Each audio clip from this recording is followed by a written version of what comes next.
Get my electric blanket ready to go. A little chilly. Electric blanket will take care of that. Do I need the light on? I don't think I'll leave the light on. Do I need the light on? I don't think I'll leave the light on. Well, we have sound. Oh, and don't need. No, not that. Whoops.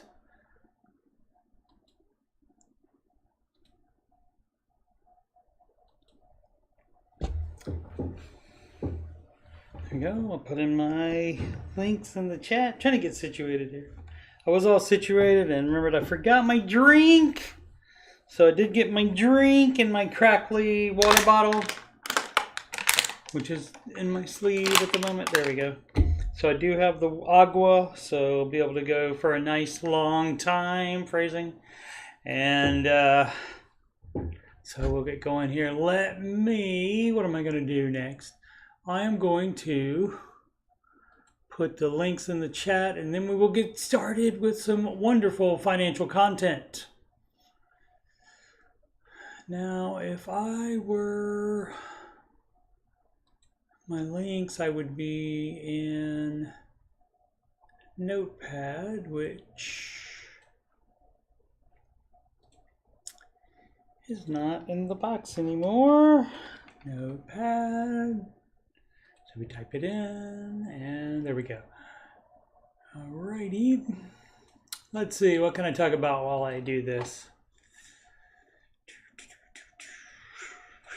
Matty Bags, what up? Yep, absolutely. I not only have the electric blanket, but on top of that, I have my Washington football team Snuggie as well to cover my arms. That's what gives me the emperor robe look there with the hands.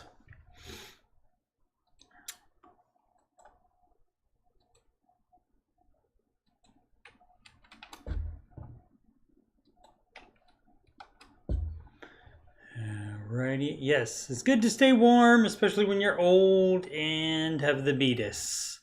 You get a little bit chilly.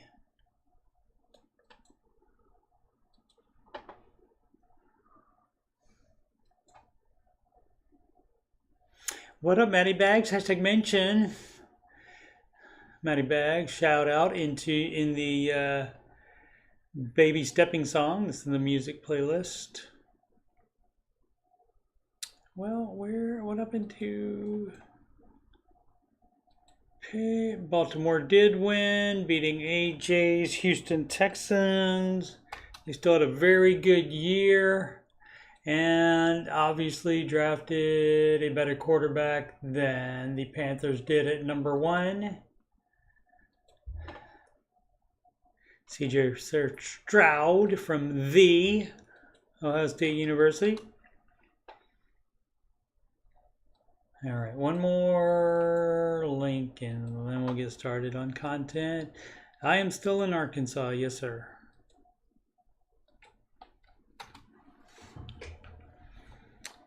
It's below 0 in Minnesota. I'm sure it is. And CP, Christopher Pittman, gentleman that designed my logos that you see on the channel and the round CSM logo as well.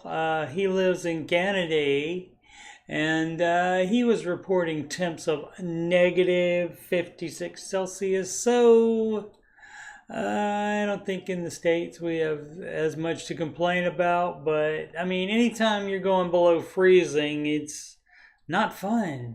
Not fun at all. What up, Anon? Hoping the Cheeseheads lose tonight. All right. No love for the pack there. I'm surprised they were able to pull it together. I guess Jordan Love must have made some plays. All righty. Welcome to Ball Talk with Coach Steve Money. No, that's not what it is. It is, in fact, Ramsey Coach with Coach Steve Money. How about that? I remember the name of the show this time. Couple plugs for Mr. Ramsey and company. At the beginning of the show, we have the bonus Q&A live, Break the Cycle live stream on January 30th at 5 p.m. Central Time.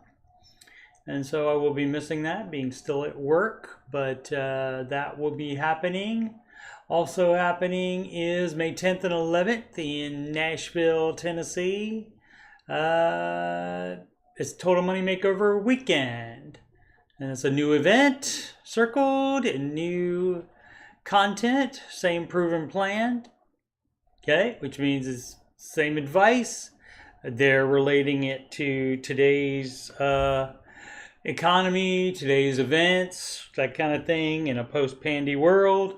But it's still the same advice from the last 30 years. And that's what makes it easy. It doesn't change.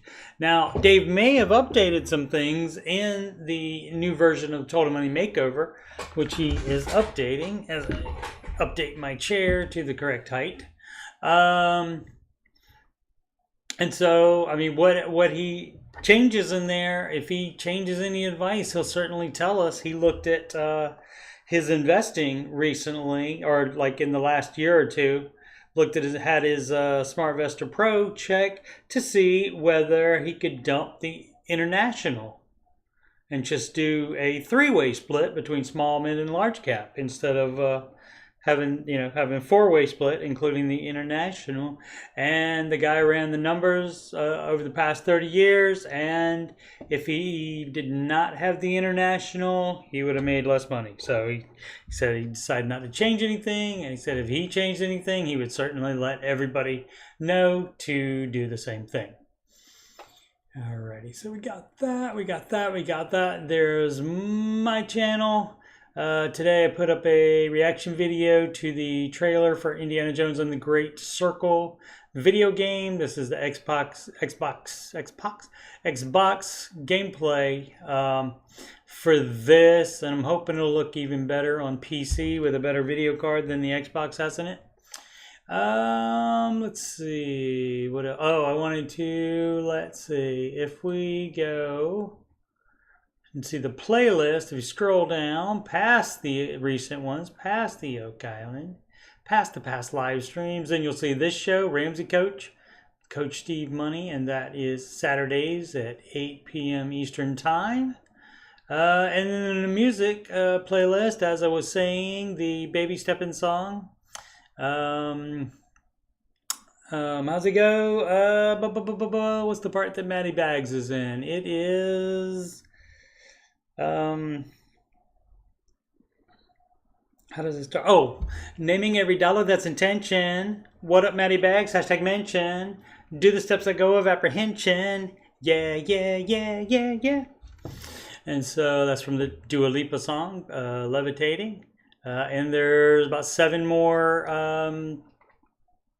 Ramsey adjacent songs in there, including the original version of the Baby Steps song, which is To Love Yourself, written by Ed Sheeran and vocal stylings by Justin Bieber on that. So give those a listen if you have any interest in that. So glad I could give Maddie Bags a shout out in that.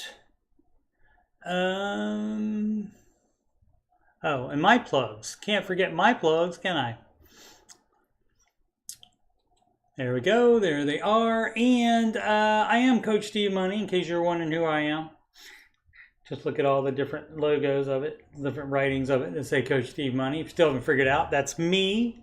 And I'm a Ramsey Solutions Certified Financial Coach. And if you've got money problems or you just want to make sure you're on the right track, you can schedule a free financial coaching consultation / assessment with me at calendly.com/Coach Steve Money. That is a video conferencing appointment. So you can do that from anywhere in the whole wide world. You can email me about coaching or anything else on my YouTube channel, CoachSteveMoney@gmail.com. Channel donations can go to paypal.me/Coach Steve Money, or if you do not want to sign up for the PayPal, you can just send a Walmart gift card to CoachSteveMoney@gmail.com. There's the PayPal.me/CoachSteveMoney link right there. And you can add me on the gram at CoachSteveMoney. Add me on the ground. Add me on the gram. Yeah, no, buddy. Don't go again. It automatically plays. It's a short, and so it keeps playing over and over again until you change it. You're welcome. Who am I speaking to? What do you mean, who am I speaking to? Anon. Speaking to you and Matty Bags, obviously, and anyone that watches later. Actually, there's more people according to the watching. There's more people that have not typed anything yet. Don't be scared. You can type something. You can say hello as we all delve into the financial goodness. Did I finish? Oh, I never finished. Phrasing. YouTube.com/CoachSteveMoney is this YouTube channel. Okay, now done with that. We've done the Ramsey plugs. We've done the Coach Steve Money plugs.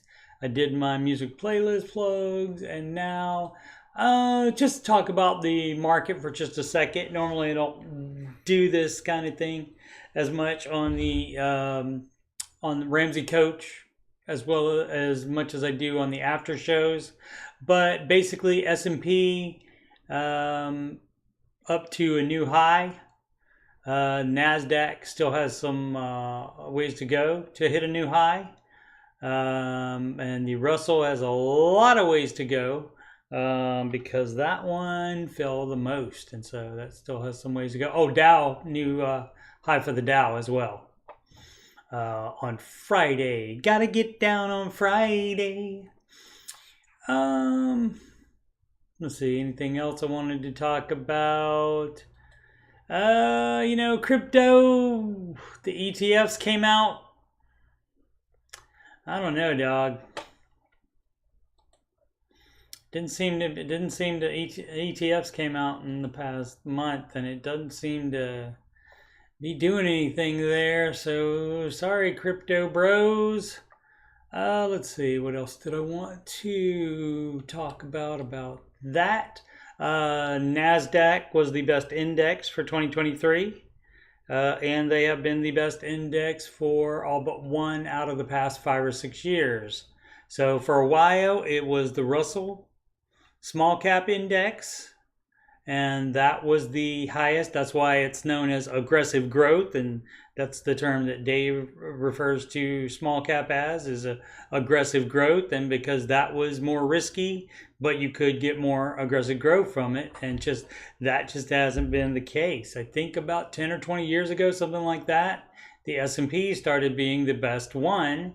And then here, as of late, the NASDAQ is starting to be the best one, just because it has more of, where are those? What did I do? Did I break it? Oh, I clicked on a crypto. It has more of these tech stocks in it. So it has, Apple, Alphabet, which owns Google, Microsoft, Amazon, and the artist formerly known as Facebook called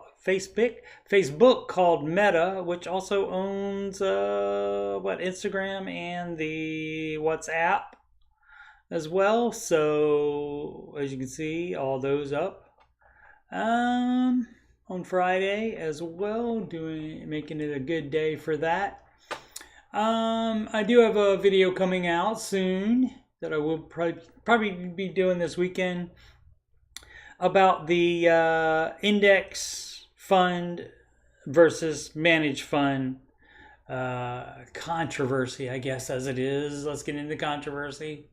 People love that on the on the YouTube. So I'll do that video and talk about that for you.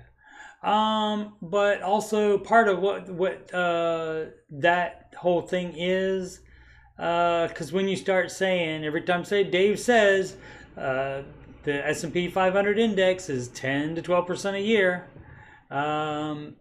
then people are like, oh, but what about inflation? That you're not getting that because inflation makes you lose your purchasing power. And so that's fine. Inflation does happen at the rate of 2% to 3% every year, and we know this. And so, but unless you're going to talk about it every time you bring up money, you don't need to bring it up for investing, because duh, it's going to happen. And so yes, you need to make more money. So don't just try to make 10%.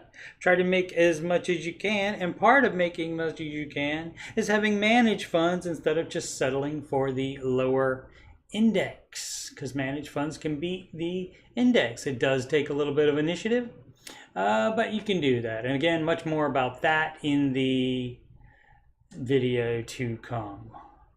But yeah, so it's not just Nerd Wallet that says this. You see it says 10 there, 10.26 Investopedia, 10% annually, 6 to 7% when adjusted for inflation. So they have to say that, so they seem like they're covering it all, I guess, or smarter or something like that. This over the past decade, 12.39%. Annual total return, that's for last year, 26.29, but it was minus 18.11% last year. Let's see, 10.54% over the last 100 years. So 9% in nominal terms. I don't know what they mean exactly about. Oh, that's from 1996 to mid-June 20. So these are like all different periods that they're talking about, but you can see it's 10%. And of course, the year return, as says here, this one is 24.23% compared to 11.95 last month and minus 19.44% last year. Okay, so yes, and that is more than I wanted to talk about it, but got started and there we go. All right, so here's the rules. Got to lay out the rules. 7 baby steps, and that's the rules. And you apply these rules and change your life. You don't apply your rules and then change the baby steps. That's not how it works. I mean, you know, if you're doing any of this stuff at all, it may have you be better off. But doing this exactly as it says is the fastest way between you and the part where you're just building wealth and giving because you have no more debt, not even a house. And so that means you are excellent. All right, so just to run over them really quickly, steps 1, 2, and 3, you do in order at the same, no, one at a time. 1, 2, and 3 in order at the one at a time. Goodness gracious me.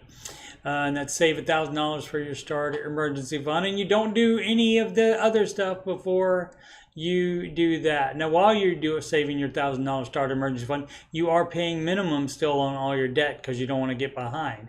Part of baby step 0, again, forthcoming video on the missing baby steps, which is step 0, which has a bunch of stuff in it. And oh, baby step 3B, look at that, they added it in since last week. Wow. That's pretty cool. That may be part of the whole the Total Money Makeover update. Maybe they added it in. How about that? Maybe they got tired of seeing me go like this in between the lines. I don't know. I wouldn't assume any of them watch this though, actually. But I mean, that'd be great if they did. I try to do the plan justice and just try to spread the financial piece that it has given me. So where were we? We were paying off step 2, paying off all debt except the house using the debt snowball.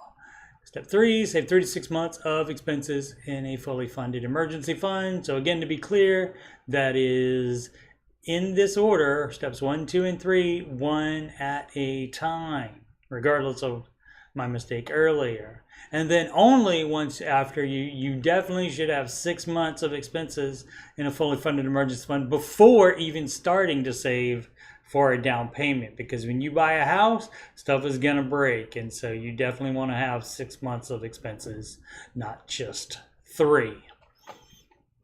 All right, so and then step 4, 5, and 6, For those, you do still do them in order, but you do them all at the same time. So any money that you had that you were previously throwing to debt and then to full emergency fund and then maybe to home down payment, then of all that money, you put 15% of gross household income into retirement savings, investing.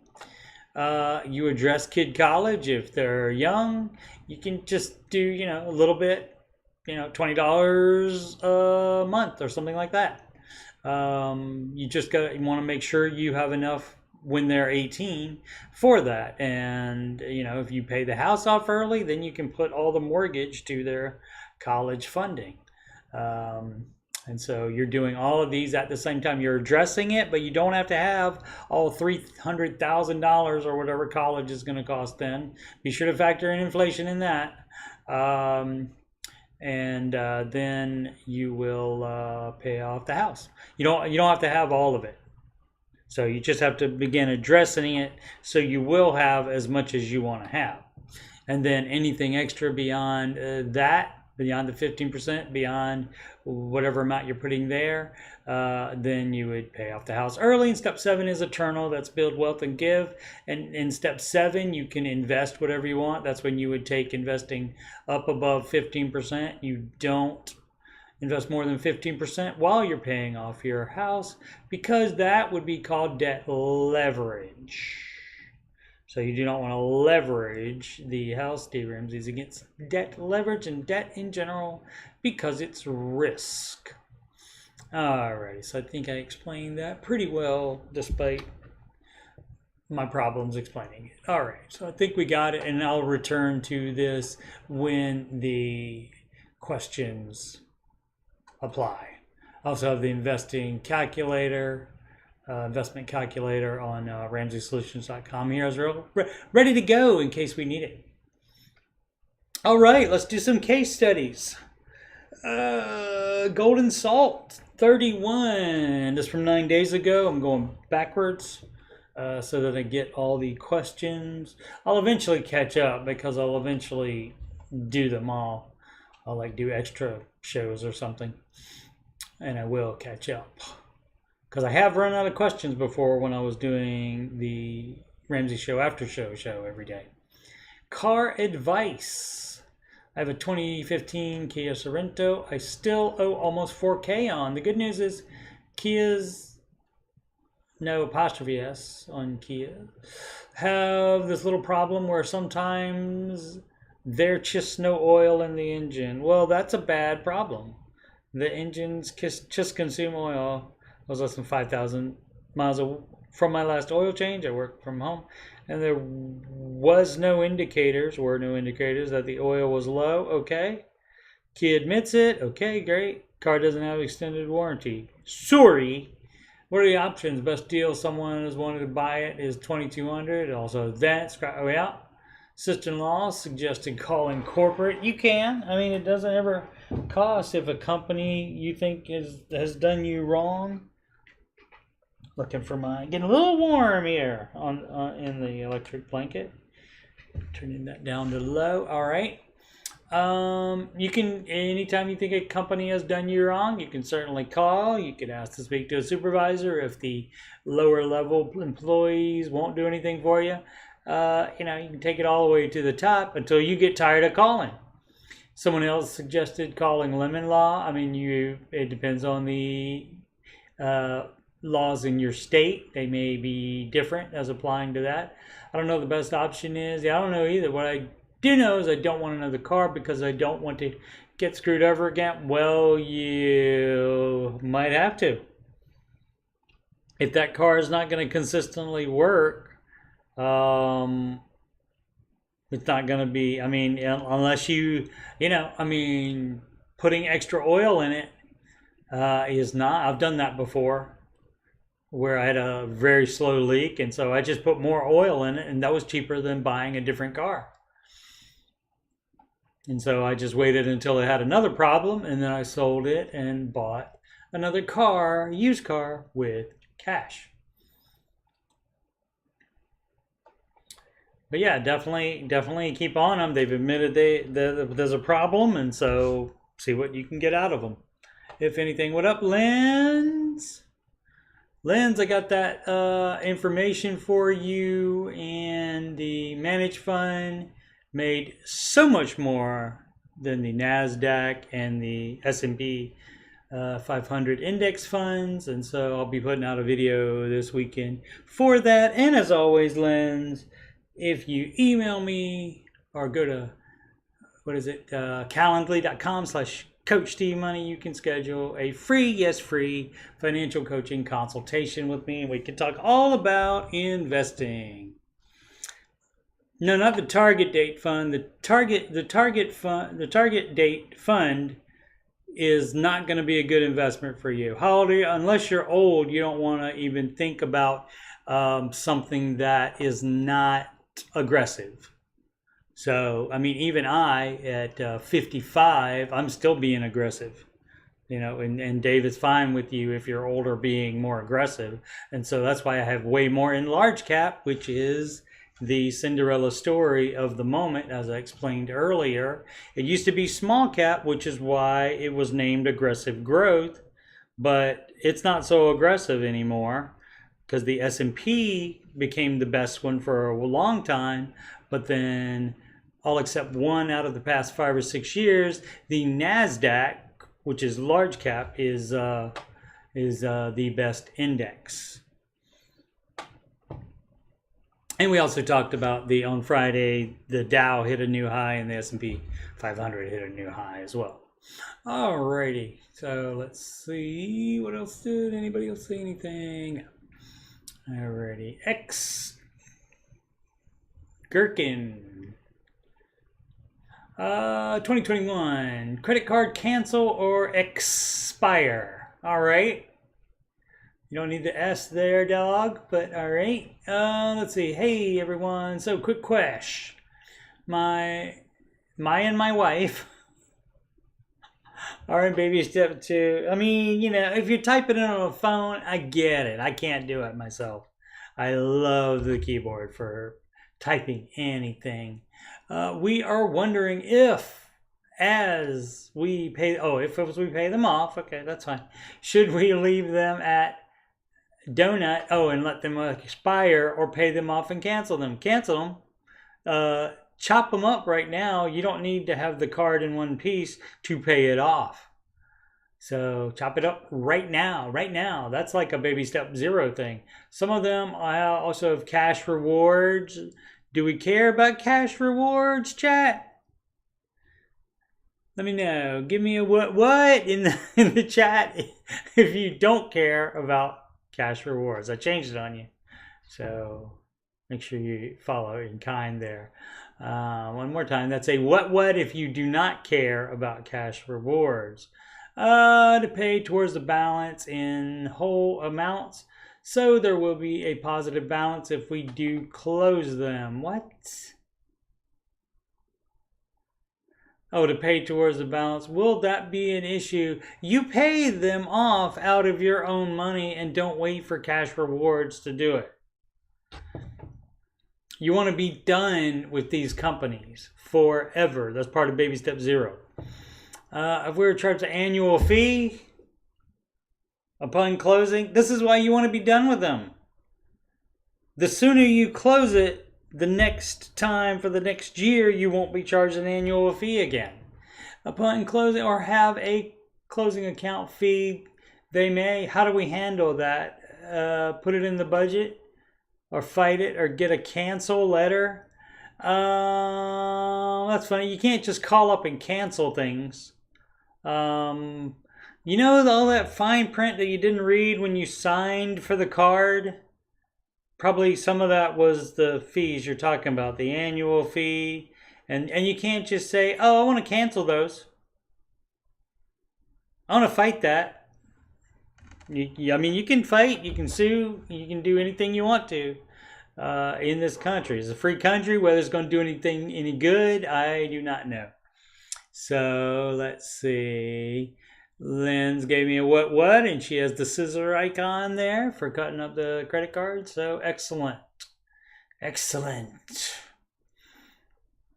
So, but yeah, you say you're in baby step 2, so you're bothering to count what baby steps you're in. Maybe you care about Dave Ramsey's advice then, and that's get the cards, click, click, click. You pay them off as soon as possible. You're not waiting for no freaking rewards to do that. If the rewards apply and then you have a positive balance in there, and so you're not just even and as having it paid off all that much, they will send you the money with a check or something. Let's see, debt-free journey and way. So also the cash rewards, you should not be buying enough stuff on there that it's any crazy amount of money. I mean, it should just be a few bucks. So you're not supposed to worry about a few bucks as far as cash rewards when you were trying to do this plan. But, up to you however you want to do it.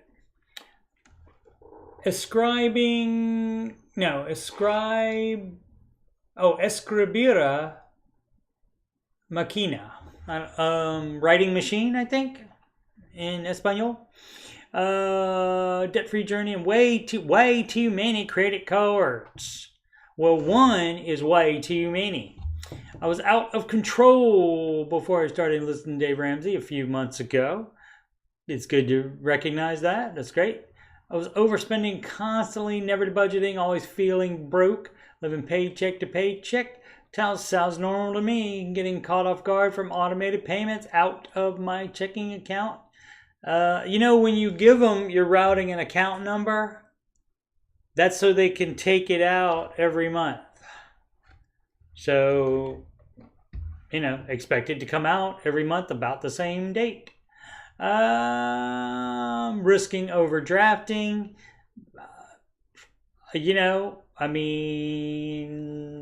I've never gone under $1 in my account. Never even anywhere close to that. Even before I was doing Dave Ramsey's advice. Never keeping any savings. Always keeping revolving debt. And not having a single... Yeah, revolving is true. It just revolves and revolves and revolves. And guess what? Money keeps going to the credit card company. They keep making money off that. And instead of that money coming back to you in your savings. And that's where your savings would come from if you didn't have revolving debt. If you just did without something. Let's see. And not having a single month go by where I didn't purchase something stupid expensive. Yep. So all the stupid expensive stuff you bought that you're not using now, sell it for whatever you can get for it.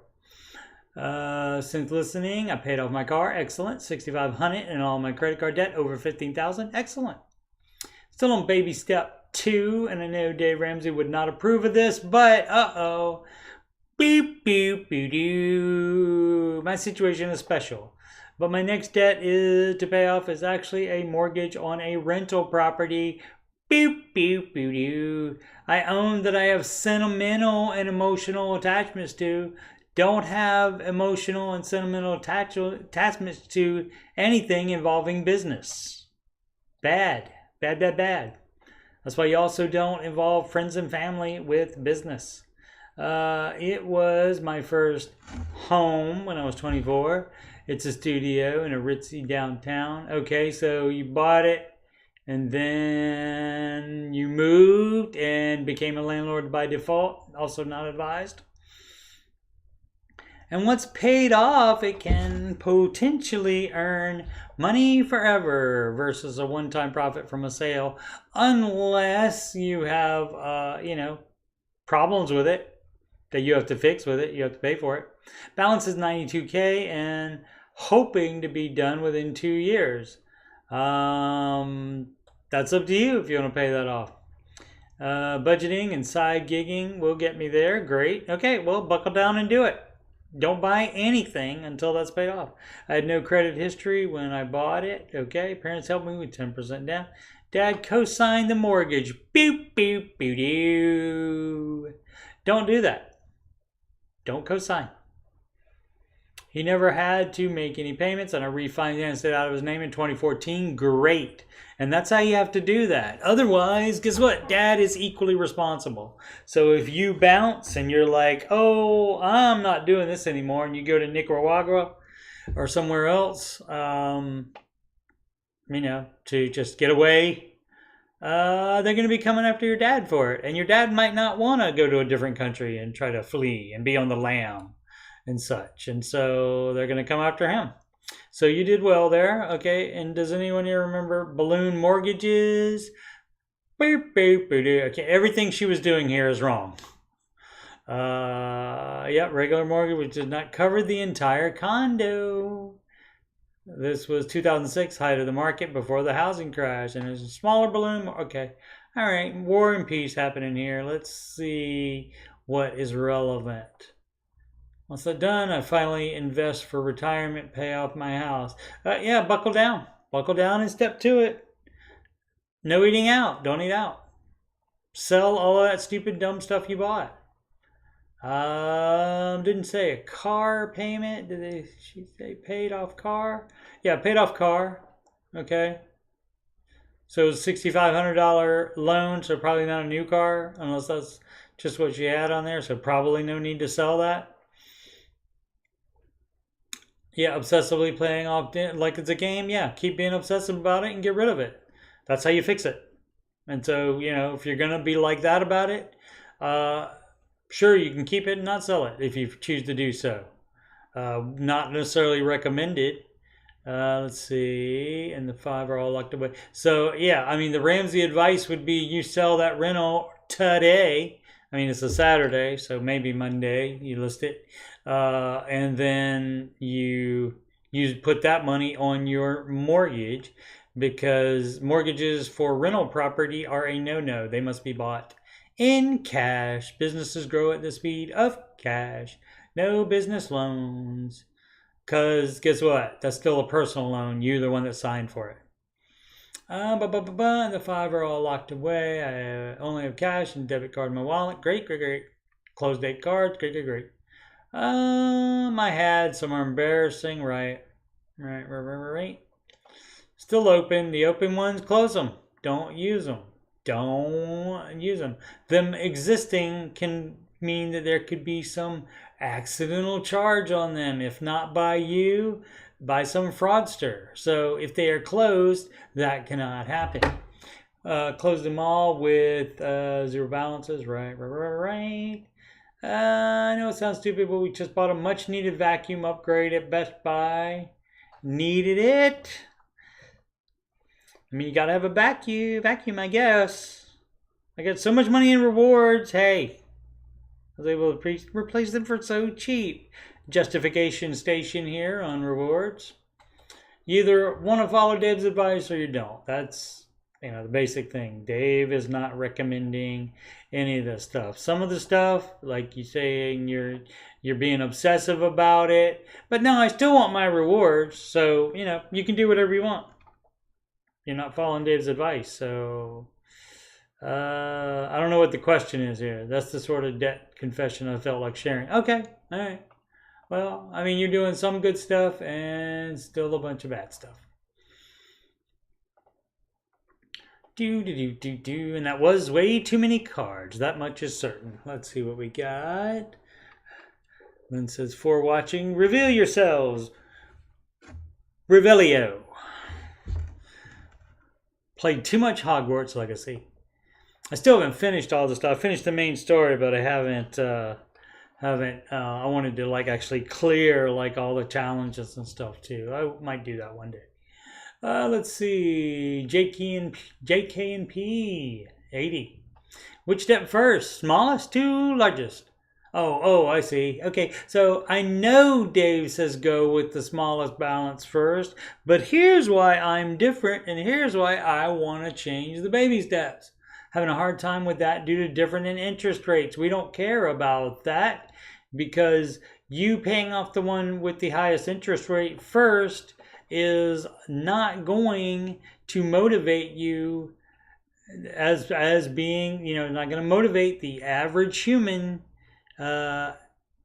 Taking a long time to do that as much as paying off one of the loans, the smallest loan, very quickly. That will motivate you more. And that's just behavior. And that's what all this is, rather than anything you can do on your calculator. So let's see, no part of debt snowball is, you know, all this stuff, then, you know, you get to make this again. You get to make the decision you want to make. You can follow the man. You know the man's name. You said you know his advice. Follow it or don't. Let's see.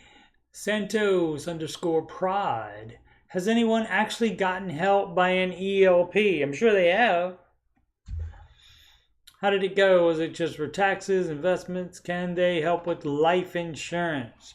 Endorse local provider. I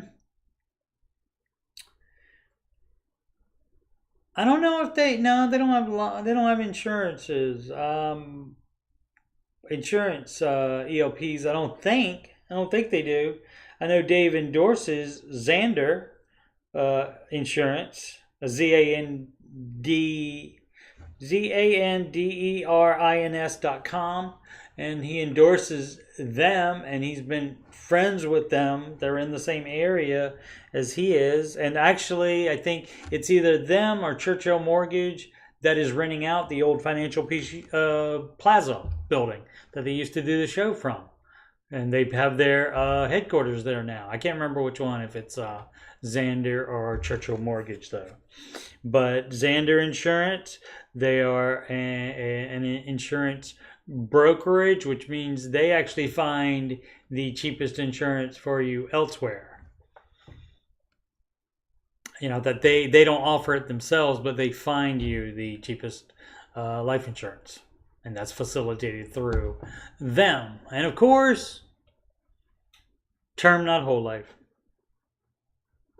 If you want an investment too, then you pay the cheaper term, and then you invest the difference between the cost of the term and the whole life. And then you not only make more money in the market than the whole life does, but your heirs also get to keep that. They get the death benefit from the term life, and then also they get to keep the investment portion of it.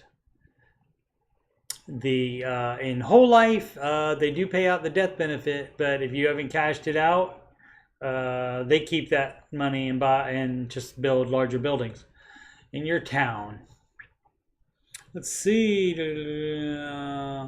ELP versus SmartVestor Pro. That's the same thing, right? No, it used to be, but they branched out SmartVestor Pro separately for just investing. ELPs they have like realtors that are ELPs, and it does stands for endorsed local provider, and they have real estate, and what other kind do they have? I'm trying to think of what else they have. They might have life insurance ones. I know they have more than just real estate, but I'm blanking on it at the moment. Well, let's see what we got here. Let's try it out. Let's see what the Google has to say about it. So we give the correct answer. Let's see, would that be into trusted services? There we go. Insurance. See, all this is insurance. Xander specifically for disability insurance. ID theft protection. Oh, will and power of attorney. So that would come into that as well. Again, real estate agents. Mortgage. You can do I'm an agent, so that you can see if you can be endorsed for those referrals. Retirement investing would be your SmartVestor Pro. Taxes. Oh yeah, that's right. Tax advisors as well would be ELPs. And what else? Oh, it gives a chance for people to be a recommended pro. So yeah, they have different ones. More than just the ELP, the SmartVestor Pros, and they branch that out, so that would be completely separate. All right, let's see. Santos, oh, I did, no, Santos underscore prod, never got to that one. You're welcome, Lens. Glad to be of service.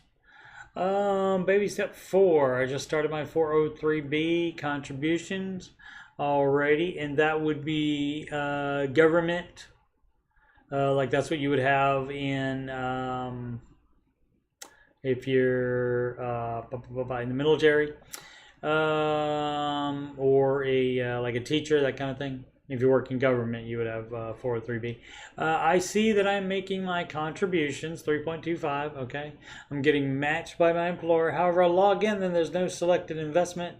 There's managed account, target date fund, do it yourself. Which one is the best choice? Do it yourself. The target date fund, unless you're old, you don't need to be as conservative as the target date fund is, and so you're leaving money on the table just like you are if you just do index funds and don't try to find the managed funds that beat them. Video forthcoming on that probably this weekend. Inheritance question. Southern Bell, okay. Baby step 3, flare. Again, that's saving up 3 to 6 months of your personal expenses for emergencies. I'm married with kids and will receive an inheritance this year that could pay off over half our mortgage. I may receive a more substantial amount later on from other relatives. Okay. Listened to Dave for a while, but haven't read any of his books or taken the course. Okay. His advice is generally follow baby steps. 100%. That's correct with your spouse as far as I know. Yes. The advice is not to follow them 50% for sure. Let's see. Has he ever commented on this in a book or show? His advice is normally great, but he does not consider issues like divorce and or blended families. All right. I don't know what your issue there is, but as far as any money that comes in, any extra money that comes in, including an inheritance. Now, unless it's something like where if it's a very close relative that died and then you get an inheritance, like if it's your husband or wife, he often recommends park that in a CD for a year, or or a high yield savings account or something like that. Just park it and don't worry about it. Just let it sit there and it'll be ready for you when you're ready to do something with that money after you have processed your grieving. Definitely. So that's what he recommends on that. You don't have to do anything. But like if it's a distant relative, that's great that they left you the money. But maybe it might not affect you as badly. But anyway, any extra money, including inheritance, should be put on whatever baby step you're on. So it says you're on baby step 3, so that means you would finish up your emergency fund with that. You wouldn't do chest because it's a large sum of money. You wouldn't skip baby steps and do something else with that money. That's what a lot of people think that though. They think, oh, this is a big sum of money. I could just pay off my house in one big thing. You should still follow the baby steps order with that. You fill up your emergency fund, which I'm assuming it's large enough that it would finish the emergency fund. And then you can even max investing if you want to. For if you happen to have an investing account from 2023 that is not at the max yet, you can max that and max this year's. I mean, the general advice is to do 15% of your gross income out of each paycheck. That's the general advice. But like if you have a bunch of money coming in like that, you may choose to do that because the more money in, the more better. But while you still have the mortgage, unless this inheritance can also take you all the way to baby step 6, which is pay off the mortgage.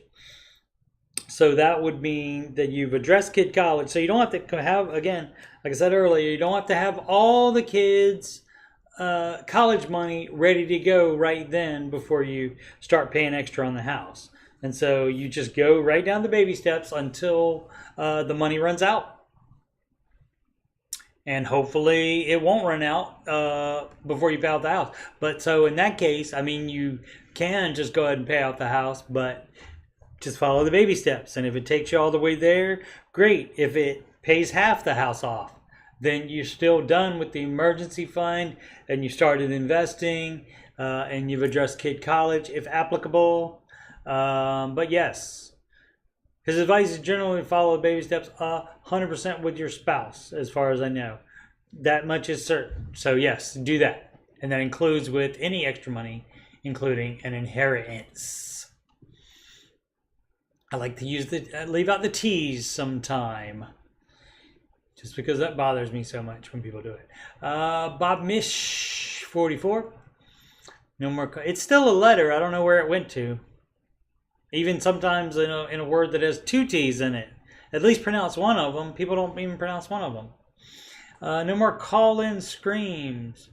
That is a good question. I'm trying to think of the last time. I think they still do them. I'm trying to remember the last time. I don't get to listen to as many shows as I used to because I'm at work during them. So I don't know. Linz, A9, have you heard a call-in debt-free scream recently? Been a while since listened to it. We just paid off the mortgage. However, look like you have to go to the HQ to do the stream. So maybe are there no more call-in streams? I do not know. You guys know? If not, I'll come back and check the comments and see if they say. Interesting. Yeah, they may have just decided to stop that because they may get enough of people coming in where they don't have to do that. Rare Junket 6135. Stay at current job or take new job offer. Commute. Current job, low 90K. Again, every time this is 100% up to you, and only you should make this choice. I mean, it's great to talk to people about it because then you think about things you didn't think about before. As far as you make the pros and cons list of both, and then you decide. Commute 1 hour each way equals to 100 miles a day. That is not fun at all. I mean, I used to work 3 minutes from home. And now I'm working 8 minutes from home, and I notice the difference. I don't like it. It doesn't like it. The commute is all highway run. Something like that. The desert. Not stop and go traffic. I mean, still though. It's still driving. And so unless you love driving, it's not weekends off, paid holidays. Okay. Is there more? Oh, new job offer, 83K salary. You're making 90s already. Potential mid 90K. Okay. Does this one have more upside? 4 days a week and 1 weekend day every other week. That's what I do. I have to do a weekend day, a Saturday every like 3rd or 4th week. If I work the 1 weekend day, then I'm off 2 weekdays. Okay. Oh, I only get the 1 weekday off before, so that's better than I get. Commute 5 minutes away from home, dude. 5 minutes away from home is so much shorter than 100 miles. Rotation work holidays. Don't mind working holidays. More money. Okay, great. So, I mean, you're talking about the benefits as well. So all this you just consider, and then you decide what you want to do, because none of the rest of us have to drive that 100 miles. And none of the rest of us get any of the benefits that we would get, if there's any. If it's a net balance, if there's a net increase of benefits and or money, if you do that commute, or with the 2 weekend days off, or the 2 weekdays you're off sometime, maybe that puts you home more, and that really appeals to you, then you can decide on that. Let's see. Nobody answered me if there's call-in debt-free streams, if there's been any recently. Oh, I can still come back to it. I guess I'll check now. Let's see what the people say. Yeah, is the money most important? Blah, blah, blah. That's what you have to decide, is what's most important to you about that. Let's just check this one and see what the comments are. Yeah, you have to go to Nashville. Pretty cool though. Congrats. Debt free. La la la la la la. Just a touch cringe. That's what people say. It says. I don't. I mean, that's what people say. I don't know what would be cringe about somebody actually accomplishing a big goal like that. I don't know. Even if they didn't owe that much money, that's still something. They're making the effort to do something smart and not be normal like everybody else is. Let's see. Da-da-da-da. Be right behind you in October. Excellent. Let's see. Congrats. Nobody's saying anything. They're just saying what you have to do to go in person. Can you just show up? No, you do have to sign up. You can do it on their website. Yeah, you can just show up to see. Yeah, you can just show up to see the person. See the show. I'm sorry. Yeah, you can just show up. The lobby is open all day, and so you can go there and visit and watch the show being filmed. But to do a debt-free stream, you do have to have that set up in advance. During commercial breaks, they sometimes have opportunities to get photo ops on the stage. Yeah, I mean, they go out during every show, as far as I know. Maybe not every single break, but mostly, I think. Cash flow the trip, still have them occasionally, is what Brian says. Lindsay, have you heard a call in Dead Free Scream lately? Lindsay did put in some more she put in a card, a pair of scissors icon emoji, and then the throwing something in the bin emoji.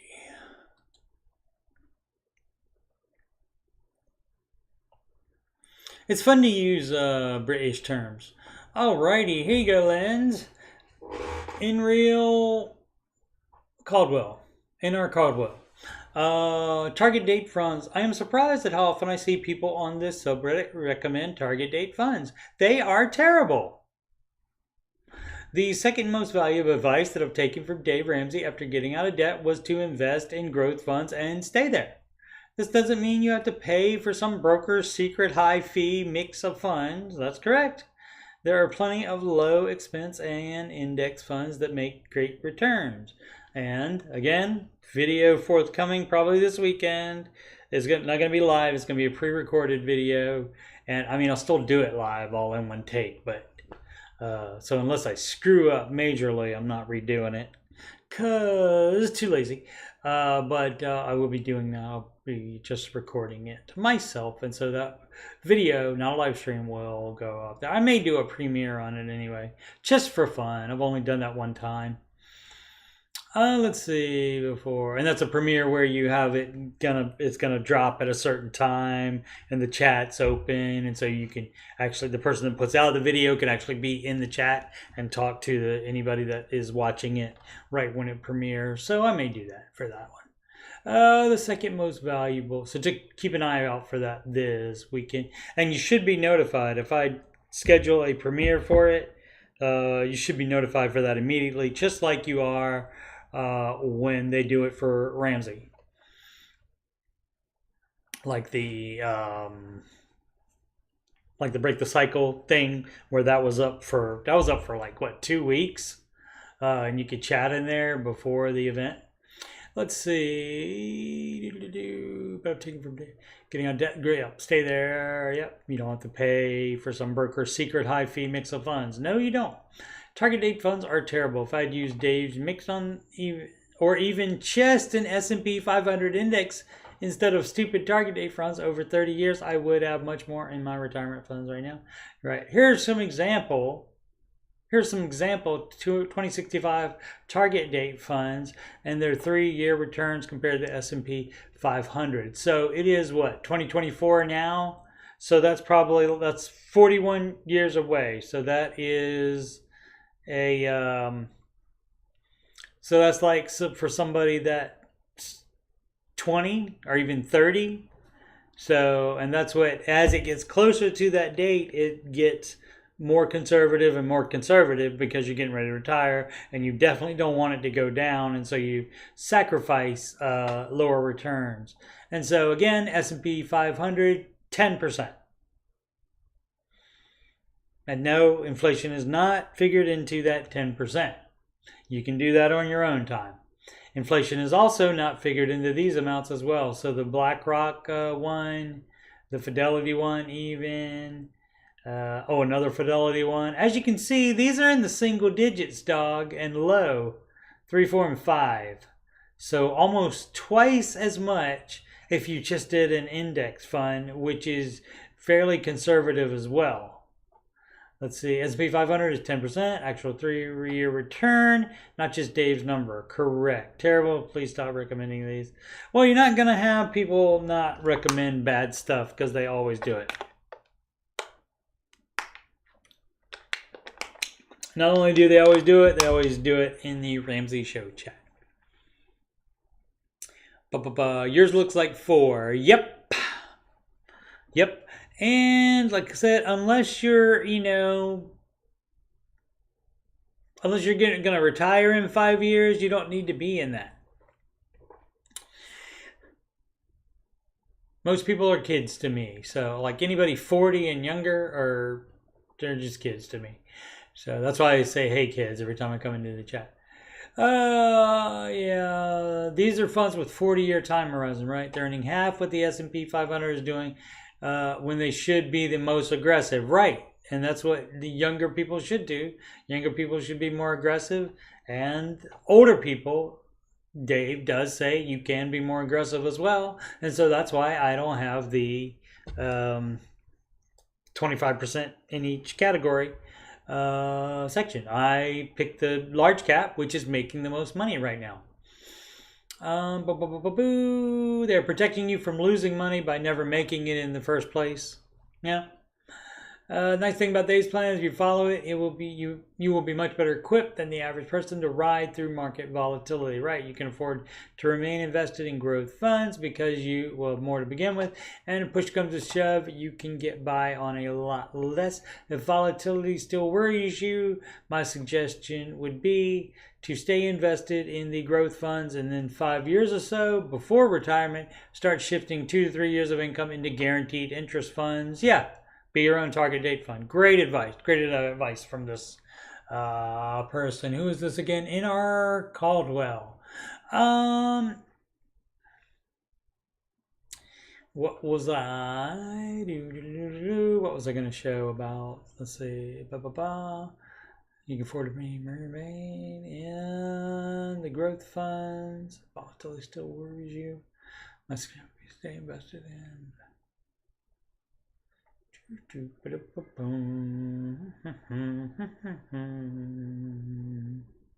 Oh, yeah, here's what I'm going to say. So the problem with that is the only time it's a problem to have more aggressive funds than a target date fund would be in this situation. Let's take a look back. Let's use the S&P for an example. Alrighty, so let's go to 5 years. Alright, so the problem would be is if you started back here or even lower, somewhere back in there, and then, oh no, the pandy crash. Oh no, the sky is falling. Oh no, I'm going to sell right there. And that was so dumb because look how fast it came back. And then to a new high right there. Look how fast it came back. So you didn't lose anything unless you sold in this down part. I mean, that does go the other way as well. So you have to be realistic about it. You don't make it until you sell it. So it's just numbers in an account. And so yes, it's there if you ever pull it out. But if you don't pull it out, you have not locked in those gains. The same way you have not locked in these losses if you don't sell during this part. And the best thing is, if you keep buying during all of this and all of this and all of this and all of this, it's on sale because look what happened. It went to there. And then, you know, we had the inflation crash or whatever this is. I should look that up to see what that's being called. I don't know. I've seen a couple things like the inflation crash or the I forget what else it was. Recession crash. I don't know. But anyway, but as you can see, a new high and above schedule. That is only it generally comes back to a new high within 5 years. And this is December 31st, 2021. And this is January. So this is in about 3 years that this came back completely. And so unless you sold anywhere in here, you don't lose anything. Because right now if you have to retire, you cash out at a high and you're doing the best you can. And of course, you don't just cash everything out. You leave in whatever you don't need to live on, and that keeps making money. So unless you're worried about it going down immediately and continue going down for 5 years, and you're just starting retirement, that may be a situation where you would put it in just even a high yield savings account. Because you can get those rates in a high yield savings account. And it doesn't have to be in the market, subject to the market. It just always makes that amount, that 5% or whatever. Yeah. So again, nobody loses unless they cash out. So if it's moving, which it still is, don't jump off the roller coaster. Oh, let's see, where were we? Oh, a question. There we go. A question on the target date fund. So yeah, again, excellent post by this person. No, why did it do that? Why did it do that? I hate it when it does that. Now I gotta scroll back down. So while I'm scrolling, I'll look to see the thing. Let's see. So 5 years before retiring, coming out of large, medium, and small cap plus international, back into the target date fund. Yeah, if you're worried about it, but if you made so much money already, it doesn't matter if it goes down a few points. It just depends how much you need right that second when you're retiring. And so you can make that choice when you figure out what you have. Realistically, by that time, if you've been following Dave's advice all that time, then at that point you would even have maybe more emergency fund, because you can save however, once you have paid the house off and you're on step 7, you can have non-retirement savings as much as you want. You can go over the 6-month emergency fund. You can go for the 3-year emergency fund if you want to. That's up to you. Let's see. Let's go back down. I don't know why it does that sometimes. When I click, maybe it registered like a second click back, and then that's when it reset it to the top of the page.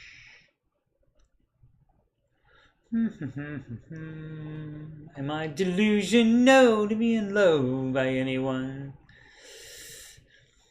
It's unusual in that song. Let's see. Didn't stop me from singing it though. Thought of it, sung it. Thought of it, said it. That's my motto. All right, still going.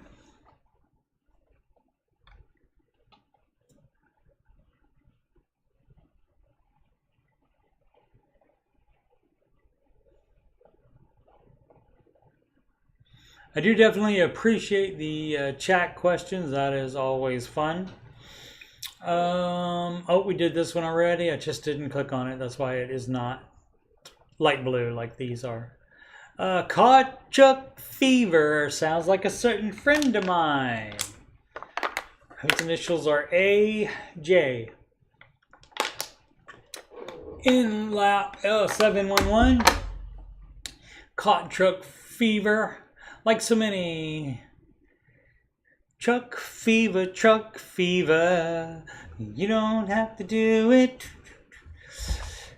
Bee Gees. Let's see, like so many other of the callers, I caught truck fever and I'm really close to pulling the trigger, but need some of the Ramsey type advice before I end up paying a lot of money and time in stupid tax. Yeah, don't do it. What else do you need to say? You know better. You know better already, or you wouldn't be posting on here. Truck is purely a toy for adventures and feeling cool. Absolutely no requirement for a truck. Dumb. Current car, people make that mistake all the time. Current car, which also is still my first car, has some frame rot and no modern amenities, but it's still running fine and not been too much of a headache yet. Yes, and even if, how about you replace that one with a used car you buy in cash instead of buying a brand new truck. Truck I found, fully loaded, 2022, so it is a little bit older, 24K. Nissan. Okay, see, I don't give a crap about any of these vehicle details because vehicles don't do anything for me. So if you were describing a computer, I might be, oh, that's cool. I still wouldn't get it on debt at all. Negotiated the price to $41K. 28-year-old guy, single, no kids. Yeah, that's your problem. You don't have enough going on. You don't have enough going on. You got too much free time on your hands. So you're like, oh, I want trucks. Although being married and having kids, that did not stop AJ. I earned $110,000 gross in 2023 and expect a sizable jump this year. Okay, none of that matters. None of that matters. It's not a new car, so you're fine on that. And if you pay cash, fine. And if you earn 110K, so if that's going to be your only vehicle, that 41K is half. So if you pay taxes on it, that's great. Let's see if he says, I paid off a higher state with interest rates, student loans, but still have about 16K with average rate of 3%. So no, you're on baby step 2, so no. No. Thanks for asking. If you had said baby step 2 right at there, I'm on baby step 2, and I would say no immediately. No, it's easy. It would have been much easier instead of having to read the whole thing before seeing baby step 2. Alrighty. Frequent _ scallion _ 32 net worth income needed to buy a Rolex. Well, again, that would be a toy too. So let's see, you make 75K. How much is it? That has been part of my life and been my role model. Here's your justification station right here. Current 56 and on his 60th birthday. Oh, you want to buy him a Rolex watch. Okay, well that makes it a little bit different. 15 to 20K. He has always watches, but would never buy himself something that expensive. Well, that's pretty cool. So you have 4 years to save for it. Save for it. Net worth 125K. That's a chunk of it.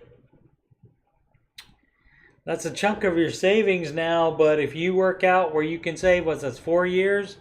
If you save 5K a year for that, then you'll have enough for it. So it's up to you. What I always tell people when they want to do stuff like this that isn't necessarily advisable, but it's kind of noble, and if you don't have any debt, like you said, if you have the full emergency fund, if you're investing and you're doing everything right, and you want to buy your dad a 20K watch, then save up and buy your dad a 20K watch in cash. Then absolutely, I'm all for that. So that's not a $100,000 car. So that's a different thing, as far as that being half your income and stuff, and that's total of all your things with motors and wheels on it, as far as that. But Rolex doesn't have gear. It has gears, but not really wheels on it. But so yeah, that is very sweet. I'm gonna cry. I am. See, when you get older, you start to lose the testosterone, you see, and so then you start crying at commercials and stuff. So, and movies, of course. So yeah, that's awesome, and that would make a great highlight. Wait, how far in am I? Phrasing. That is an hour and 15 in. Oh, it's already... See, it doesn't feel like I've done anything at all. It feels like I've been talking for about 15 minutes. Probably not to you guys, but to me, yes. An hour and 15 minutes in Rolex. You guys get to see behind the scenes how the LOL what to what? Lynn, sorry. You are about, I think, 10 seconds or something like that in the past for me. So I never know what it is that people are referring to. Should I pay my car debt faster? Yes. I have a car debt of $938. 3 years at 3.9 interest. Are you kidding me? How much do you make? Should I just pay the installment or be aggressive to add principal to pay within 1 year? Yes, because then you don't pay the interest anymore. Or should I invest the additional money? That, is, my friend, is called debt leverage, and Dave Ramsey does not appreciate that. Be who won. So if it matters to you, the name on this subreddit, and you're not just looking for general financial advice from the internet, from anybody that can post, not advised. I want to save money for home down payment, about 60K, gross income 110. Okay, so yeah, so if you want to have a house, you can't have debt laying around.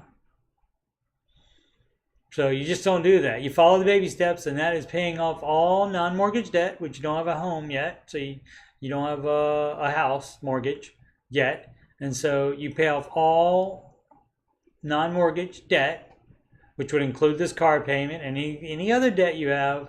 You do that first, and then you get full emergency fund. You have to have a 6-month emergency fund. And before you even think about saving money for that down payment, because you will need that 6-month emergency fund, because stuff will break in your house, and then you can't call the landlord, because if you do call the landlord, your phone is going to ring back if you call the landlord when you have the mortgage. 50, 60K, that's not a bunch. Let's see, gross income 110 plus 10% rent 1550. Updating personal finance, take home pay 5.5, no other debt, great. 30K invested in stocks. If they're single stocks, cash them out today and pay off that $1,000 and do your full emergency fund. 6K in personal savings. Okay, 6K is probably not 3 months of expenses. And so fill that out for your 3 months of expenses if you're a single person. But before you buy the house, you want to have 6 months at least in savings. Retirement savings, 46K. Okay. Yep, that's how you do it. You know what you do? You know what the answer always is this. It never changes from this. No matter what thing you say is happening in your life, it doesn't change this. The only way full steam ahead on this changes is if you have some kind of emergency. All right? If you have more than a 50% chance of losing your job, you pause this, pay minimums on debt, and then you pile up cash. You just pile up cash to tackle said emergency, to get you through possible job loss.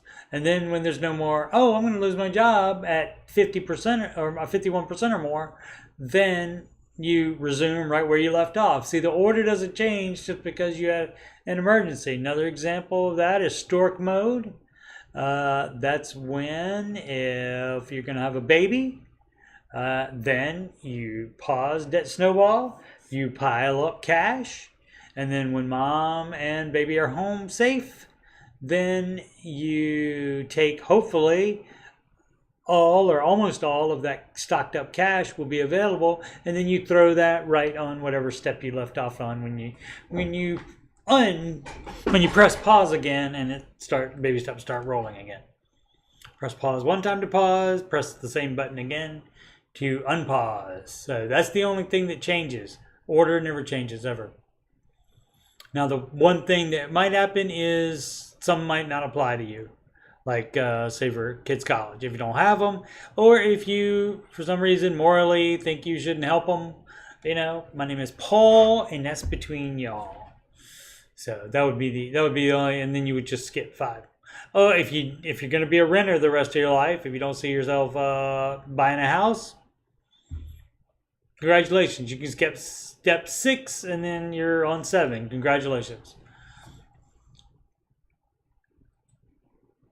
So yes, you should pay off your car debt faster. Oh, let's see. Crying at commercials. Oh yeah. Well, when they show the young lady talking to her mom about doing cybersecurity in the military, and she's saying, she's like a senior in high school or whatever, and she's gonna join the army. She's talking to her mom about doing that, and she says she loves cybersecurity and she wants to do it at the most important place she can do it for the most important reason, and that would be for the U.S. military. And so, her doing that, and then her mom, realizing, oh, my baby's grown up and stuff like that. Look, now I'm just describing it to you, and I'm getting worked up about it. So yeah, the testosterone starts to go when you get older, and then it just happens to all of us. Let's see. Lens needs to cut back on 401k contribution and revert to baby step 3B now that they added it. Well, it was always there. Even if they didn't add it, that was still there. You've heard me say baby step 3B right there as long as you've been watching this show. So just because it wasn't in the steps didn't mean it didn't exist and it wasn't his advice. That's still where it came in. But yeah, and so as far as that, so if you live in a high cost of living area and want to save a larger down payment faster, then you can cut back, or you can not invest at all. You get to decide that breakdown of that. So you can go down to 10% or 5% or no percent. Dave is fine with you being out of the market for 3 years, but just 3 years. After 3 years, he wants you back in retirement investing. So, but again, if you want to save the larger down payment faster, and that's what some people have to do when they live in a high cost of living area and don't make high cost of living money. Small University 875, speaking of 401k allocation. 30 man here, divorced a year ago, and my ex got her share of my 401k. That will happen. I have around 67k in it now.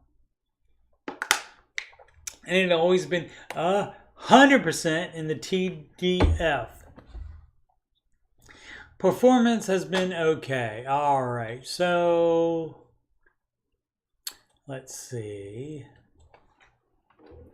TDF, that's some kind of fund, I bet. Whoops, come on. It might be like so many different, like the military has their funds and stuff. I put FDF. TDF. Theater Development Fund, that's not it. TD Auto Finance. Let's see. TDF Investment. Whoops, where'd it go? Come on, investment. There we go. All right, what is that? Oh, it's a target date fund. All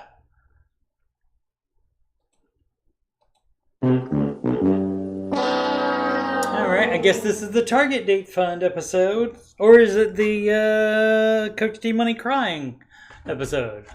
At this point, we don't know. We'll see what happens if more target date stuff comes up later. It'll probably be the target date episode. Let's see. Again, Small University 875. I read that already. Performance has been okay. It's a target date fund, dog. It's only going to be okay. It's okay at best. But since I took that hit, I'd like to be a little more aggressive in my account. Also, you're 30 years old. You're 30 years old. You got 30 years before you retire. Yes, be aggressive. And in that vein, do the 4-way split that Dave recommends. Also, it's not only 30. Exactly. I recently changed the holding to 35% U.S. large cap equity index fund, 15% international equities, 50% in TDF. All right, so again, I do have that video. I will have that video coming out, but a sneak peek of it is the S&P 500 index fund makes less than the NASDAQ index fund, which makes less than my managed large cap fund.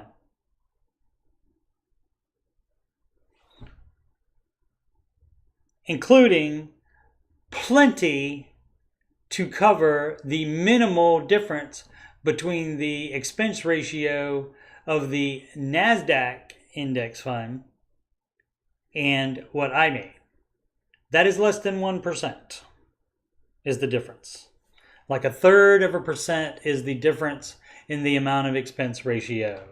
So yes, you can be lazy and do an index fund and not try to find it and not learn how to find it, or hire an investing professional to find good ones for you. You can do that, but you're leaving money on the table by doing that. So these index funds are fine, better than target date funds. Index is better than doing nothing, obviously. And so if you just can't learn it, if you don't want to be bothered with having to keep, a loose eye on it and maybe changing one year, that kind of thing. If you just want to set it and get it and forget it, Mo from the Ramsey show chat is in S&P 500 index fund, and he accurately called it stupid proof, because it is. You cannot screw that up. The only way you can screw that up is if you forget to invest in it. Oh, I didn't talk about the one person said he's not seeing. Oh, he said he does see the target date fund. So yeah, that's the investment.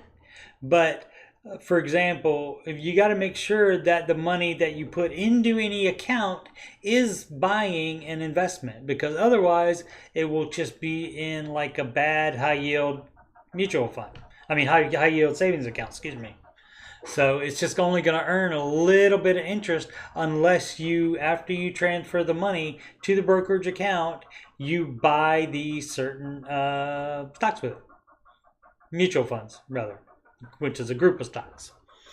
And so you do have to take that extra step. So some people aren't aware of that. Some people think, oh, I'm invested in a 401k, and they think that's the investment. That's not. That's just the name of the account. And that, of course, is, along with Roth IRA and other ones like 403b, those were all established by U.S. law. And those are the 401k, for example. That is the paragraph, and the letter is the subsection of that particular law that set that up. And Roth, everybody give salute to Senator Roth, who came up with that idea that, oh, how about if they pay taxes on the contributions, which are this much, then how about we let them not pay taxes on all the growth, which is this much? And it became a law. So congratulations to him. Congratulations to us all on that. Funds to invest. Jordan King, 88. What is expense ratio? The lower expense ratio, the better, right? No. Because more spoilers on that. My managed fund, and this is not even the S&P, so it made, my managed large cap fund made way more than the S&P, and those numbers will be disclosed on that video, Lynn. So you still have to watch that video. But going up a step above that, above what beat the S&P index fund, was the NASDAQ index fund. And my fund, my managed fund, made 10% more than that one did. Now, and do you want to know what so 10%, right? Made 10% more money. And so would you like to know how much more in expense ratio I had to pay for the privilege of earning 10% more? And she's behind, so she can't answer. So I'm assuming yes. I'll assume she said yes, Coach D-Body. I would love to know what the difference in the expense ratio is. There she goes. She says yeah. So it is 0.3%. So 1/3% to make 10% more money than the index fund. And people get all worked up about that. And so I'm going to save the rage for the actual video. But people get, they act like, and they had you believe in it too, that the expense ratio, that needs to be the lowest one, and that's all that matters. Incorrect. As Dwight from The Office would say, false. So, proven. And so, if you don't think making 10% more money is worth you putting time in, which doesn't cost any money, to try to learn about this stuff, then that's crazy. Because I think 10% for you not spending any extra money other than that 0.3% difference. So, so you're making 9.7% more, if you pick the right fund. And probably more other funds made more money than that. That's just the one I found. And that was actually that wasn't the first large cap one I found, but still, all of the large caps that I have, and they're all Fidelity. I'll go ahead and tell you, they're all Fidelity, but brokerage doesn't matter because they all have different ones, and there's different managers on all of them that manage the managed funds at different brokerages. There's Vanguard, Schwab, TD Ameritrade. There's tons of them. So they all have different managers, and so that all that depends on. But you can see the track record of each and every one of them. You can see what percent they are investing in each and every one of companies. Like in the large cap ones, the top, here's what your top ones are going to be. Let's go back to the thing here. Finance. Here's going to be your top companies. Maybe one or two added, but here, like maybe you have NVIDIA, which is they're making the AI chips. And so that's really big now. And that definitely, let me see if I can find it. Yeah, AMD. And that's why, is it too late to, as you can see, up 7.11% because they announced something about AI, artificial intelligence chips, which is processors. And so as you can see, 7.11% in one day for them. And so, and that's what these companies have done, or what has made that NASDAQ go up so much. And the reason that the managed fund makes more is because what the managers do is they decide which. I'm doing the thing in advance. I'll still make a separate video for it. But what the managers do is they say, "Oh, hey, you know what? I think Alphabet, that owns Google,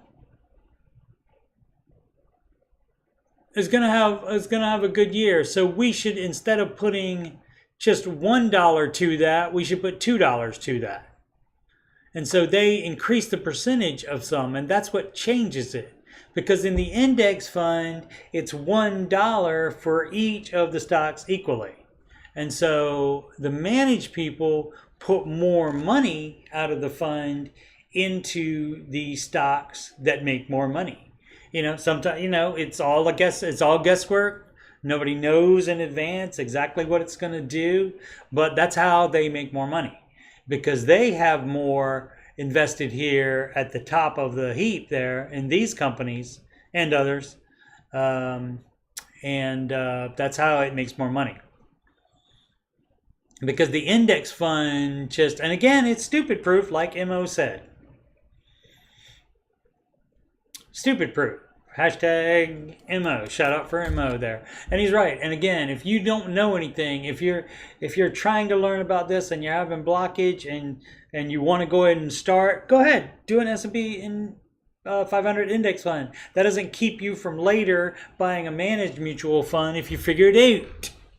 So that's the deal here. So that's why. So again, in the indexes, the same amount of the fund, of the entire money in the fund, all of this for the S&P, $4,839.81. That's split equally among all these 500 companies.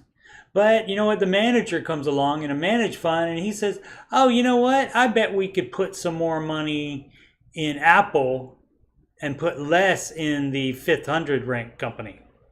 So yeah. Stupid proof? Yeah, I mean, that's, again, Lens, that's, if you can't understand this stuff and can't figure it out, then shout out CP. That's my Canadian there. Watching too much Letterkenny last season, available on Hulu now. If you can't get it, again, that's better than going, oh no, what do I do? What do I do? What do I do? That at least gets you the 10% per year. So yeah, so that's a little sneak preview of that. That'll have more, and it'll show you the actual. I'll have the actual math on the screen on that, and so check that out. But that's basically the fun stuff. Okay, funds to invest. Jordan King, speaking of lazy, hey everyone, does anyone know some actual funds, etc. that Dave recommends? I am looking at a 10-year period, and I have a Roth 10-year period. That's great. That's exactly what Dave recommends. Imagine that. And I have a Roth IRA with Fidelity. Me too, brother. How about that? Jordan could be a guy, though, but wouldn't necessarily be king. Would be queen, right? But you never know. If that helps or makes a difference. It does not. Fidelity has fine funds. Fidelity has the managed fund that I'm talking about that not only beat the S&P 500 index, but also beat the NASDAQ index, which beat the S&P 500 index for last year. Thanks for any insight on actual funds that Dave suggests. I don't have enough to call a Dave broker, right? Some of them do. Some of the Smart Vista Pros do require you have X amount, and they will not work with you from $1 investing. So, I mean, I thought that was the whole idea, the heart of a teacher, that kind of thing. And so that's why I'm so giving with my time in explaining and agreeing to meet with anybody that wants to meet. And I will talk to them, for the first time for free. And I'll explain anything I can explain. Let's see. So, yeah, but people always want Dave to tell them what funds. And he's not a licensed, investment professional. He gives you general advice, and you have to learn it or pay somebody to help you if you can't learn it, or if you're too lazy to learn it. So all of the things, and a lot of people, and then that's why, and then people will say, oh, well, he doesn't give the actual funds because they don't make that much money, and that much is false, which again I will prove in that video. Let's see, FOTD89. Debt pay off, credit card balance, transfer question. Do not transfer it because that puts you further in debt, because there's going to be a transfer fee even if there's a 0% interest. There's going to be a transfer fee, so that's more debt. And part of baby step 0 is you do not take on more debt, and that video also forthcoming. Probably not this weekend, but because I've been talking about that one for probably a year, I should do that one. Some other financial person is gonna happen to see this and say, "Oh, that's a good idea," and put it out instead of me. Let's see. So yeah. So no, don't do that. Plans to get that taken care of, then attack the credit card debt. You do smallest to largest, and you don't transfer it, you pay it off. Moving it around gives people the sense, oh, I've done something with my debt. And you haven't done anything except moving around and actually added to it with the transfer fee. Budget spreadsheet based on error dollar. I only worked with that a little bit. I didn't like it, so I went back to my spreadsheet. Love the spreadsheet. There you go. So I made a spreadsheet for myself that does the same thing and works better for me. Great. What's the problem? Oh, it has a picture of it. Based off a spreadsheet from Reddit, of course it will. And one from Google Sheets template. Feel free to roast my budgets, spending, and give advice. All right, so I'm going to take so this is Imgur. Let's see if this is actually it. Let's copy the link address instead of just clicking on it. Normally they don't allow you to put in links, I don't think, on this channel. Maybe they checked it out ahead of time, or the person asked ahead of time, like I did when they linked my original Baby Steps song. Let's see what it says when we put it in here. Yep, that's the same one. Imgur.com is definitely, I mean, it could be, if it says, when I click on it, if it says, screw you, Coach Steve Money, I will give them props. On your ad blocker to continue, no, I'm going to exit out. There we go.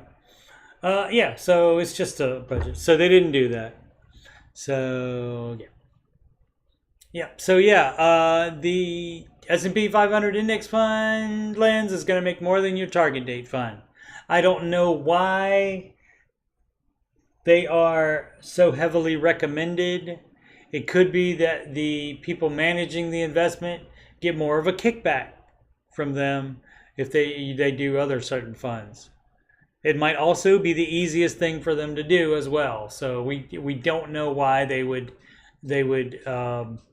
advise that, because even now, when it's supposed to be the most aggressive that it's going to be, because it's supposed to simmer down now as it goes along and you get older and closer to retirement. But if it's only making 5 now at a time where the S&P made 20% last year, then not a good fund at all, no matter what. All right, so I mean, this looks fine. I don't see any problem with that. Budget, actual. Yeah, so you budget it, and then you have a column for what it actually is. I don't even do that. What I do, and granted, it's simple for me. Although I did this also when I was married as well, and didn't have a problem with it. I just run mine like a check register, like you would do, like a check register into the future. Like for the whole rest of the year, basically, I have paycheck and then the amounts coming out, and then subtract the amounts coming out. They're totaled up, and then it subtracts from there, and then it goes down with the balance at that time, and then the next deposit, next check, next paycheck, and so on and so on. And then, like, if somebody told me right now, let's see, high yield savings account will make more. Exactly. Yeah, why are they so recommended? I don't know. It's either, I'm assuming it's either they make more money or they're easier to do. So,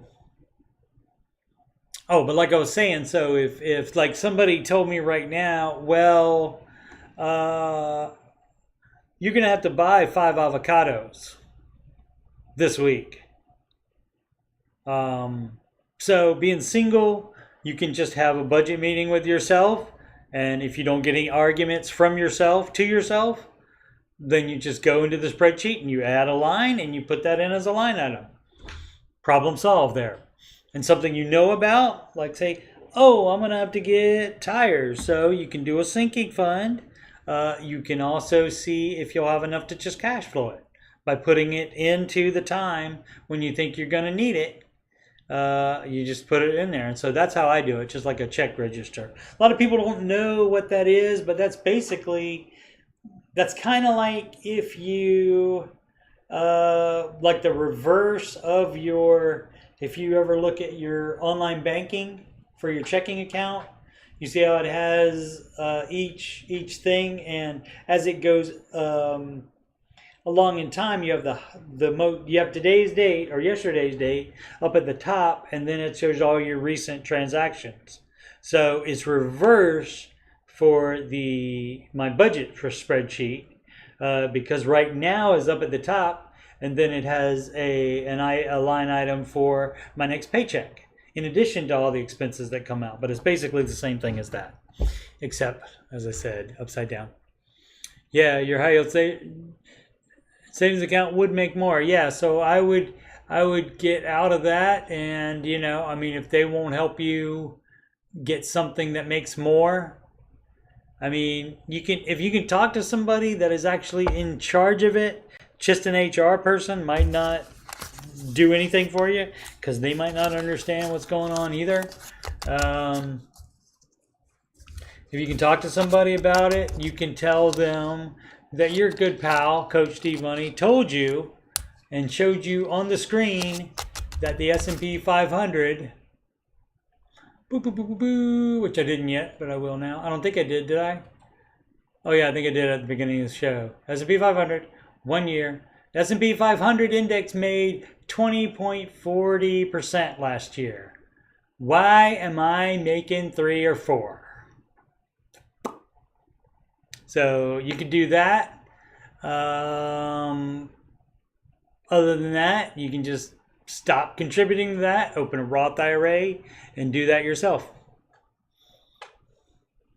So, I mean, it's difficult to know what's going on because they may have it, whatever brokerage it's set up with, they may just have an auto advisor doing it. Who knows? Anything could be happening. So I would try to find out somebody that knows what they're doing and see if they can help you with that. And you just tell them you want to be more aggressive. You're not about to retire in 5 years, so you don't need to be aggressive yet, because you got a long time and you don't want to leave all that money on the table, just like the people that just do indexes are. But even if you did an index, this index would be much better than that target date fund. So yeah.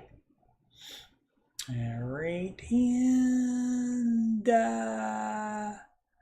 where are we? There we go. Okay, so yeah, budget.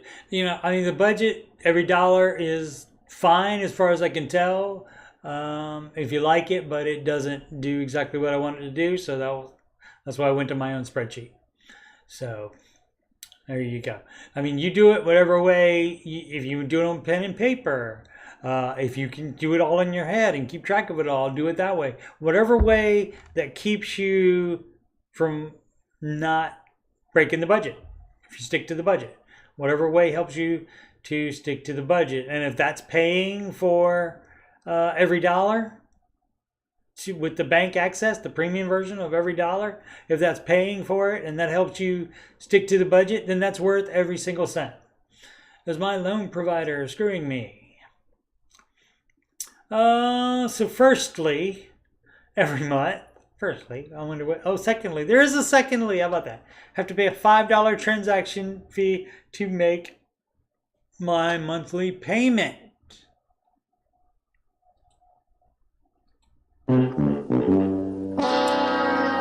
Secondly, I contacted them about a payment I made. It was an extra payment. I called on the phone and specifically requested it be paid towards principal only. The gentleman on the other end assured me that's where it would be allocated, payment processes, and I see they allocated some of it to interest. I sent an inquiry and they told me that they cannot specify where the money goes. That is broken into 2 parts, principal and interest. So even with my extra payments, I will still be paying interest. I'm going to go ahead and say yes then to your initial question. Next, to look at some other things their app offers. It shows me daily interest. Accrued is $4.39. And so you know what? You know this thing, it doesn't say what kind of loan. You know this thing that a guy I know named Dave Ramsey recommends is no debt, and then you don't deal with any of this. 23 times 439, 100. Interest charged, $106.90. Yeah, I mean, that could be because it's like delayed and it's not actually, it's probably they do it monthly, so you're missing some days out of that, is what I'm guessing the difference is there. Maybe, because that still would be, it would be a lot more than that. So I don't know what's going on there, dog. The only time they charged me less than what number I came out with was the most recent payment I made. You know what you could do? Language. You know what you could do is refinance it so you can pay this loan provider off. Or just pay it off as quickly as you can. I did not mean to do that. Let's see if it'll go back right to that spot. No, it didn't. Great. New. That's all right. Lens probably has a question, or somebody else does. No, nobody does. All right. So this will take just a second. We are catching up with today's date. Slowly but surely. Stop calling me Shirley. And I've already done about 2 hours. I might do 2 hours and a half. Do I don't want to do 3 hours? I don't know. Let's see.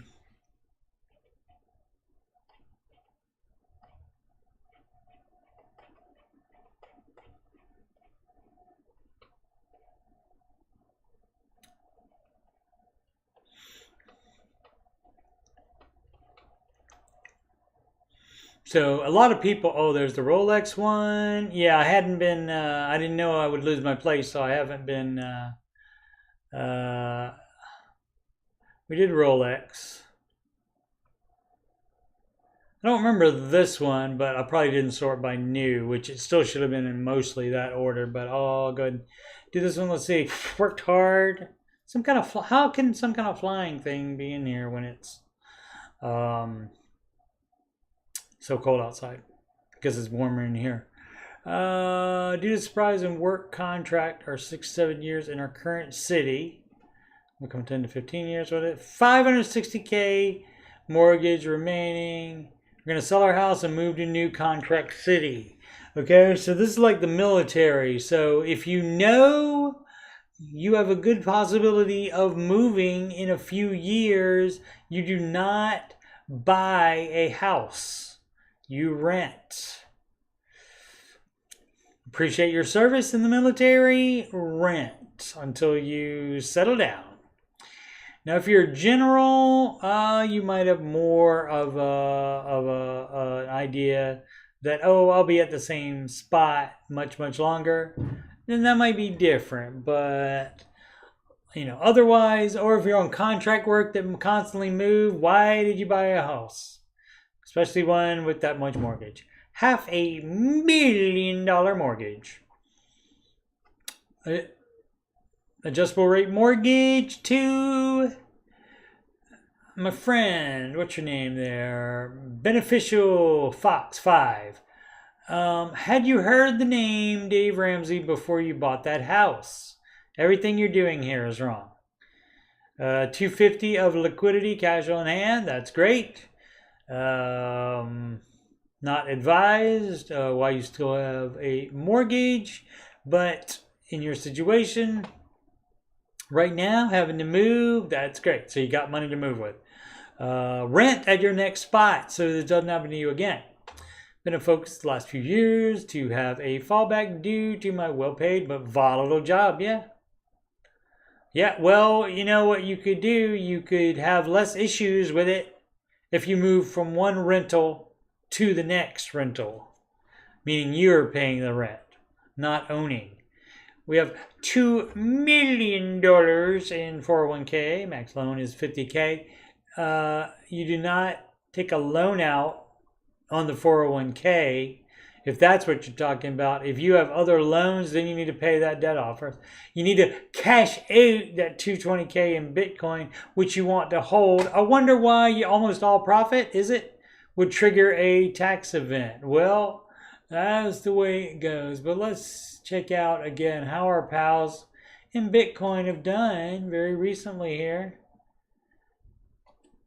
5 days, 1 month, 6 months, year to date. So 6 months is all right. But here recently, not bad, not bad. You know, I mean, and that's fine, except if you bought here. I'm guessing he bought here and in there, so then he would definitely have profit. If he bought in here, or even right here. But if you bought there, you're still underwater from 2021. Because if you held through all this and when it was down, and then how you would take care of this in the actual market, which is not this volatile with up and then immediately down and immediately back up again, and then a long wait until it comes back up and it's still not back up. Too volatile. And so again, it's locking in the losses, and so he's held it. And so depending on where if he says it's mostly profit, then he must have bought in one of these down times or here. That's not that much profit then. But if he's had it for a while, then that is more profit. But I would get out of there right now and lock in those gains because it's too volatile. Oh, let's see where we are. Let's see. So, okay, Bitcoin. So, yeah, you want to hold. Okay, so everything you're doing is wrong. What is it that you want to get from this subreddit? We're planning to retire in 5 or 6 years. That's when you buy a house then. We would sell this house on retirement. Why wouldn't you sell it right now? Why not wouldn't you sell it right now?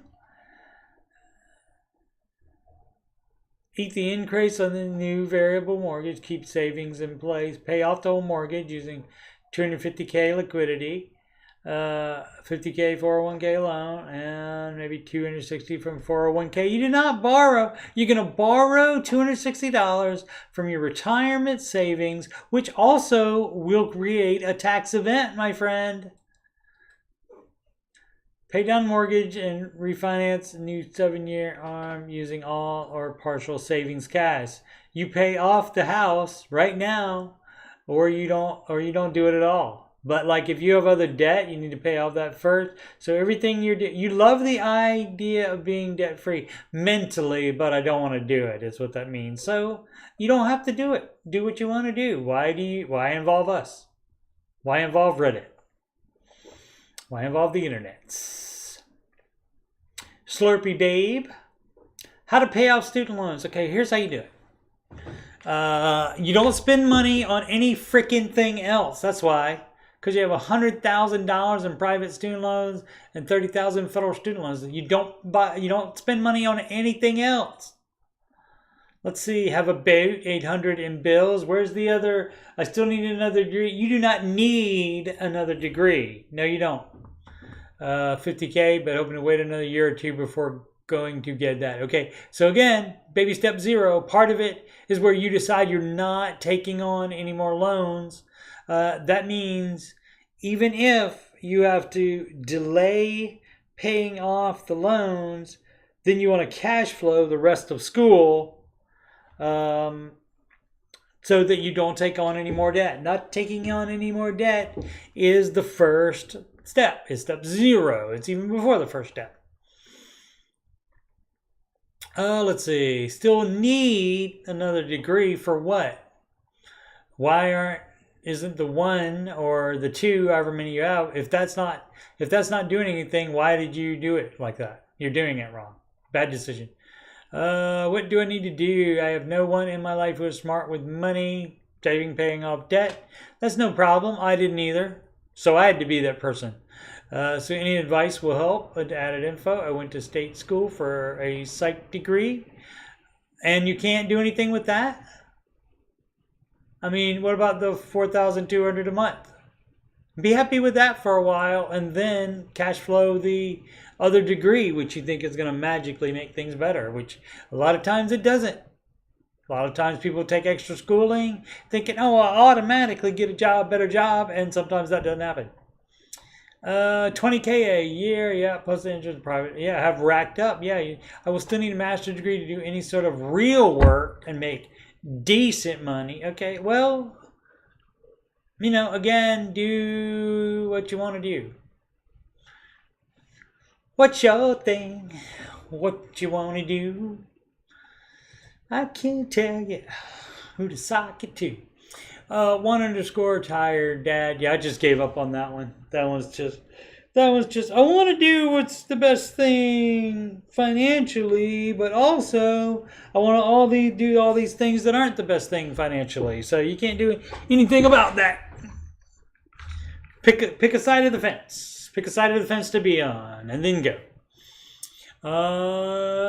You know, we can, like Dave says, we can still be friends if you're done with money. It's fine. New to the sub, seeking good news advice. Meaning your news is good, or you just want like positive advice, even if you're doing something wrong. We'll find out. Let's see. This is a little bit here, but maybe this will pay off reading all of this. I'll commit to reading all of this. Return on investment in the target date fund from Lynn's update. Market report.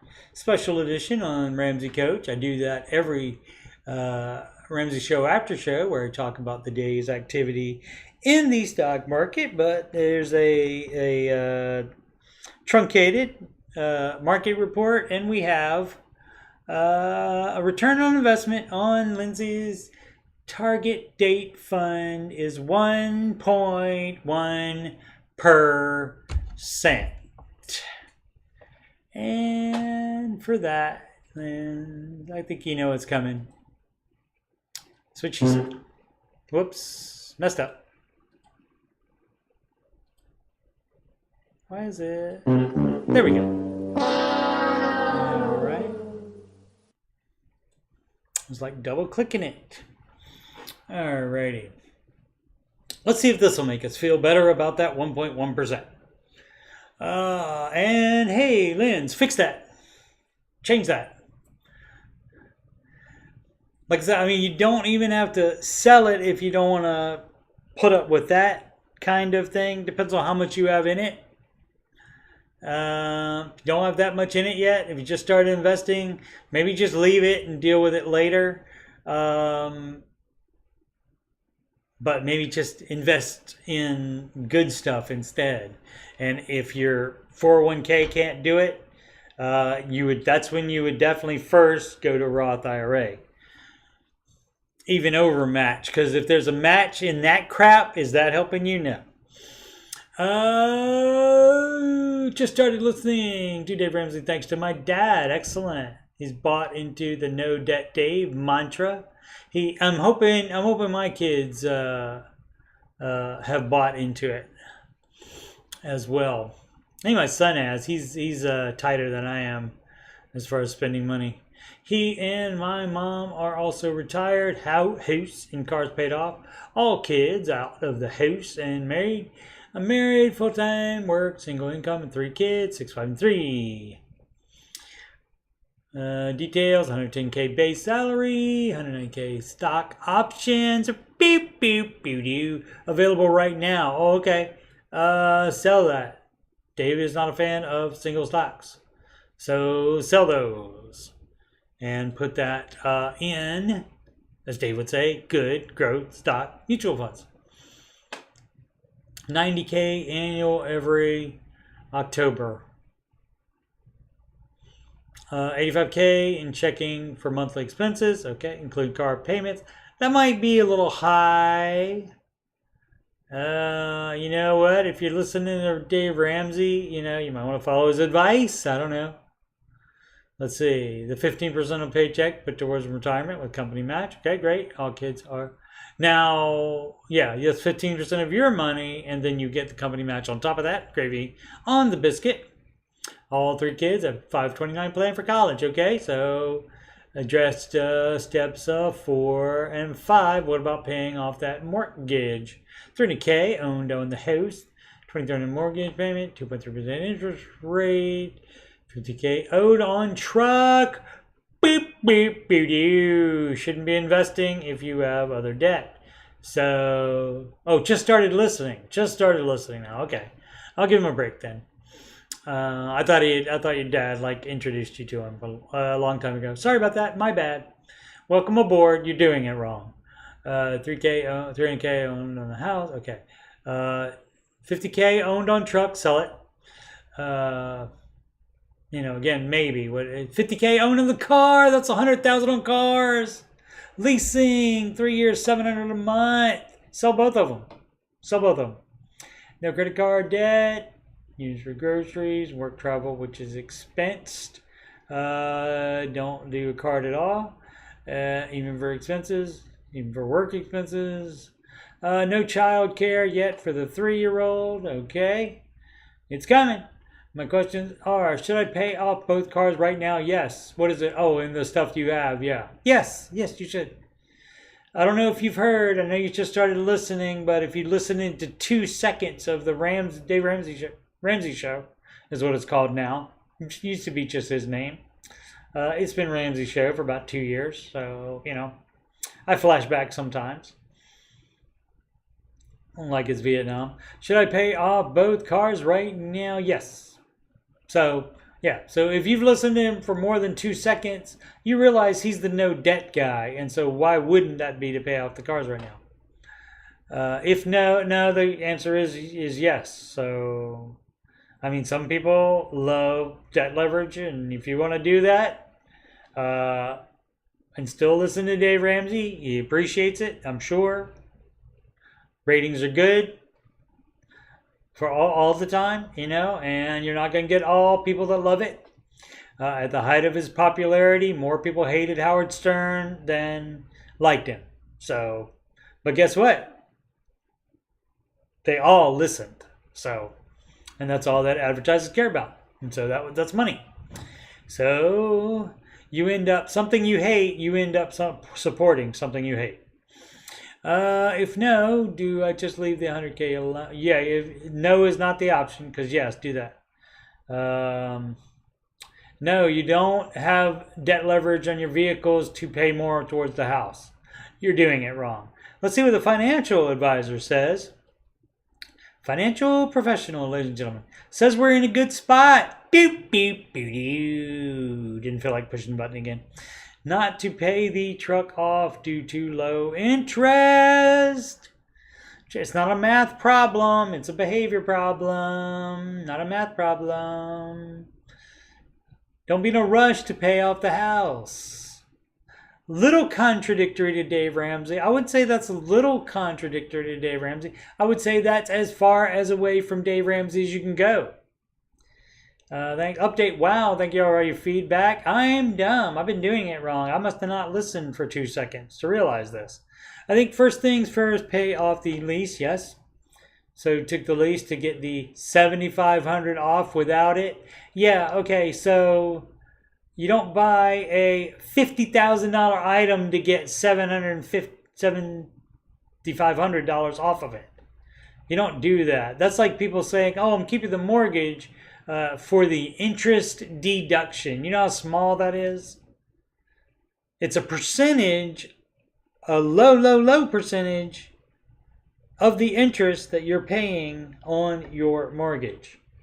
And so that's basically you're spending $100,000 to save maybe $1,000.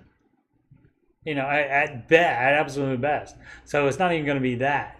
So you're going to spend $100,000 to save, a couple $100. This is a great sub, and again, I appreciate everyone's feedback. Okay, well,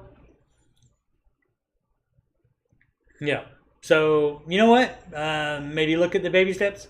Listen more and understand the words that are coming out of his mouth. Do you understand the words that are coming out of my mouth? That is, who is that? That is, I can't remember his name. Was in the movie with Jackie Chan. Like a cop buddy movie. Rush Hour. I can't remember his name. Strawberry neither. I thought it was nether for a second. Strawberry neither. 294. Baby step 2 flare. Taxes. Not really a question. Just excited to share. Okay, great. For the first time in my adult life, I'm going to do something smart with my taxes. We're getting back $13K back this year. With it, we're going to pay off our $8,400 of credit card debt and put $5K in savings. So proud to be finally doing it right. Yeah, you almost are. So that's good. That's a good start. And now the thing to do is you adjust your withholding so you're getting almost nothing back at tax time. Because you know what that means? That means you would have had that $13K throughout the year and you could have put it to work for yourself, which is better than giving the government an interest-free loan of $13,000 until tax day. How about that? Ladder stock 7624, debt free, flare, public service loan. Thanks to everybody that's watching. Only Lindsay's chatting, which I appreciate. So hi to everybody else that's not chatting. Debt free, flare, public service loan, or federal student loans. The flare is debt-free. So what is wrong with this title here? What is wrong with the title? Can anybody spot the word that is incorrect in this title? Yeah, reveal yourselves. Yeah, Lindsay. Again, let me try it. Let me see. I don't have a wand. I got this pen. That's my John Deloney pen when I do that. In the John Deloney song. Again, music playlist. I have like 8 Ramsey adjacent songs in my music playlist. Check them out. Let's try it. Let's see. It's what did Hermione say? What is it? Swish and flick. So Revelio. Didn't work, Lens. Of course, the chat's behind me talking live. Okay, so again, what can anyone guess? Anyone guess? Can you see what words should not be in this, with this flare? What words should not be in there? I feel like Dora the Explorer. Do you see Swiper? Where?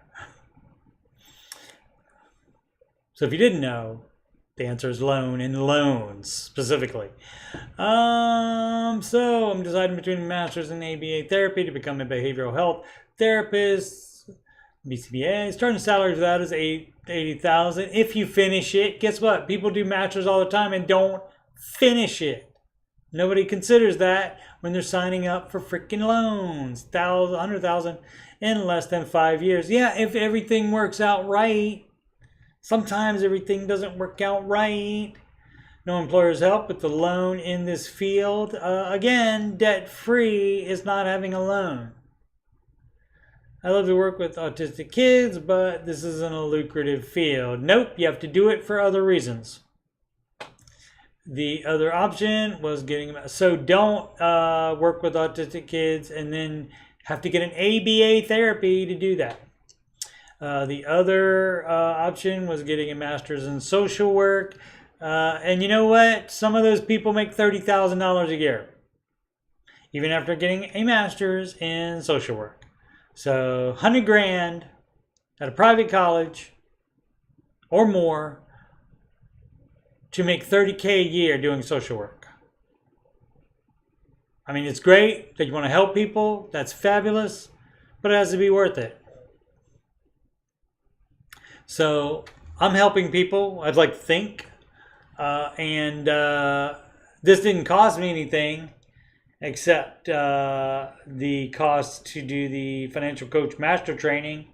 I mean, I could have, probably still done this basic like show kind of thing without being Ramsey certified, but it certainly helps. But guess what? Me and you, all of you, paid for that. Because what happened was, I told the story before, the Financial Coach Master Training, FCMT, went on sale for $1,000. Yes, $1,000. That's a lot. Right when, and now I think it's up to like $3,000 or $4,000 is the regular price on it now. They still have like sales or whatever or discounts on it sometimes, but I believe it's up to $4,000.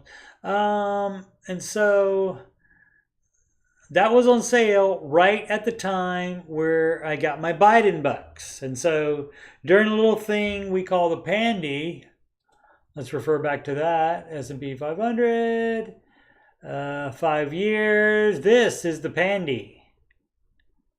Pandy crash, Pandy recovery.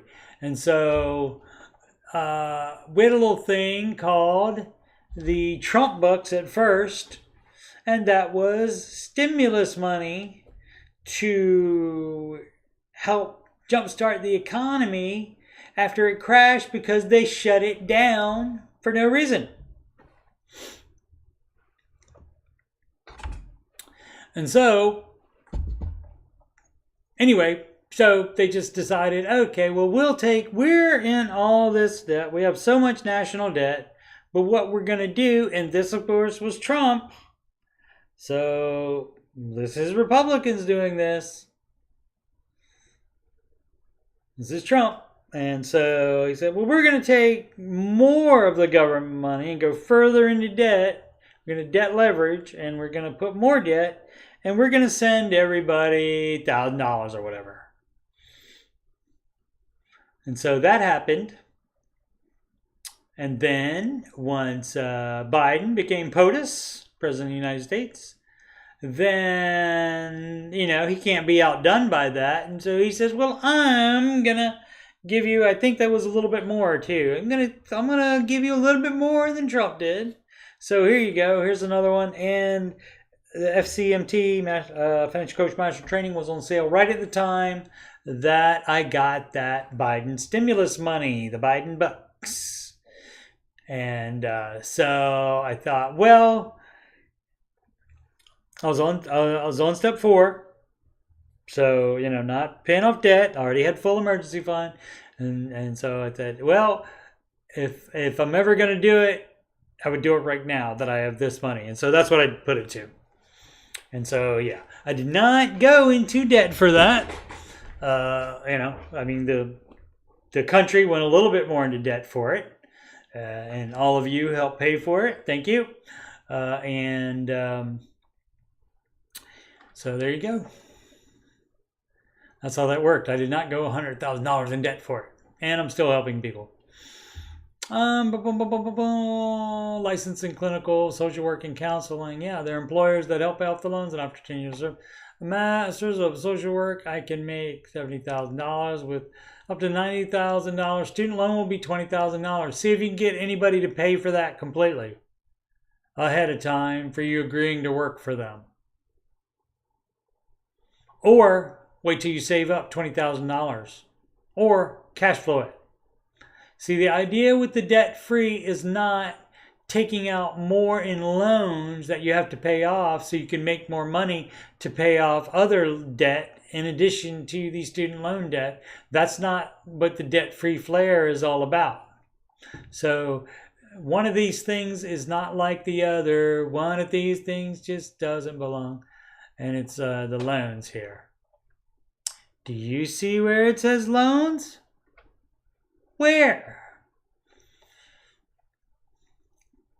My daughter on that was funny. She would always, she'd always be sitting there, and Dora would ask, do you see Swiper? And she would just go, he's right there. Not sure if anyone asked, is Dave a playa? I don't believe so. It depends. Probably a mean game of checkers. I don't know that for sure, but don't know. This is the internet section of the show. Striking Rain 345. Hypothetical question. if we were to put Dave in the shoes of the average American, average income, and average level of household debt, how much of his own advice would he realistically follow? Well, all of it, because he knows now. He knows now the way to make it work. So all of it. And, quit being stupid with your hypothetical question. He's not an average American anymore. He figured out how to rise above that. He wasn't always rich. He wasn't always a millionaire. His family was in real estate, so he had a hand up in being able to learn about that, know all about the ins and outs of real estate. If you can consider that an advantage, he had that advantage. But he knows what to do, even if you are an average American. And so, again, this is another person that is putting somebody else's millionaire income along with their $30,000 worth of debt. And so, if it's an actual average person that's making a lot of money, then guess what? If they have been stupid like you were, then they have the same percentage of debt that you do, and probably more because they make more money.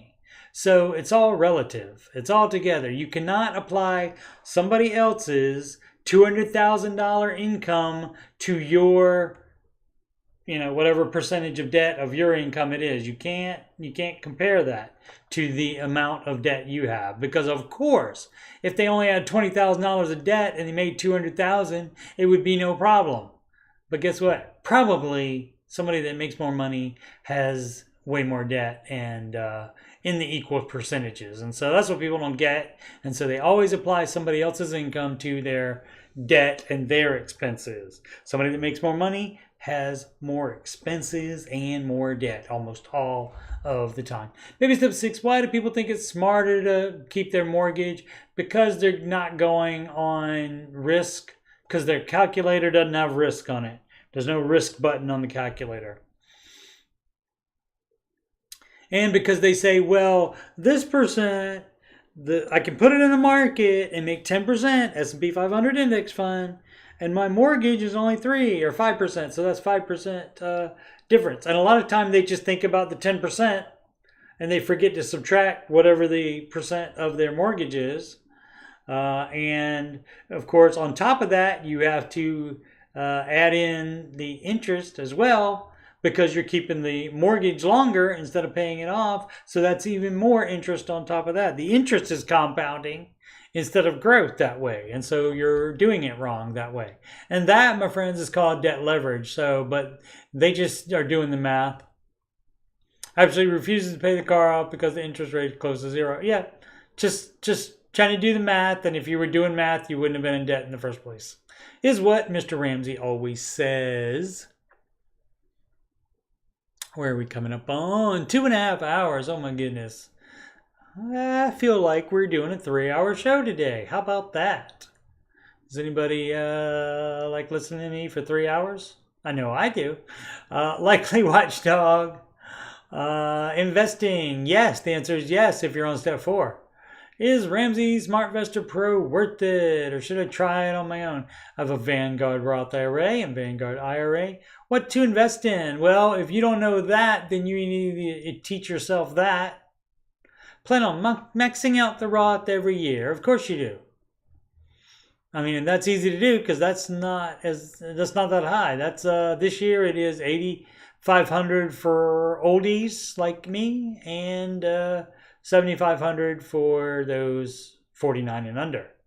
And so what you invest in is good growth stock mutual funds, and that is a 25% split. You put 15% of your gross income into a 4-way split of large cap, mid cap, small cap, and international managed mutual funds. And so exactly what stocks? That's where the SmartVestor Pro would come in if you want to pay somebody to find out about it. All the information on every single mutual fund in the world is on the internet. And so Morningstar is a great place to compare mutual funds. And so have at it. Teach yourself. If you can't do that, that's when you would pay the SmartVestor Pro. Unfortunately, not every SmartVestor Pro's Halo is intact, and some of them apparently have satisfied the SmartVestor team as far as saying they would do the right thing and explaining the right thing, I'm assuming. I don't know exactly what goes into the vetting process. But then they give anti-Dave advice. And they know that the person is recommended by Dave because that's where the recommendation comes from. They are alerted by Ramsey Solutions on that recommendation. So you think they would know, but you do get calls every so often. People come in the chat every so often where they say, fortunately, they knew enough to know that the SmartVestor Pro wasn't giving Dave advice, which is pretty easy because it's easy to understand at least the general advice of it. And so if they're not doing it, it's pretty easy to figure out if they're not. And so definitely call the, if you get one like that, call the customer care line to report them so they can be removed from the program. Let's see.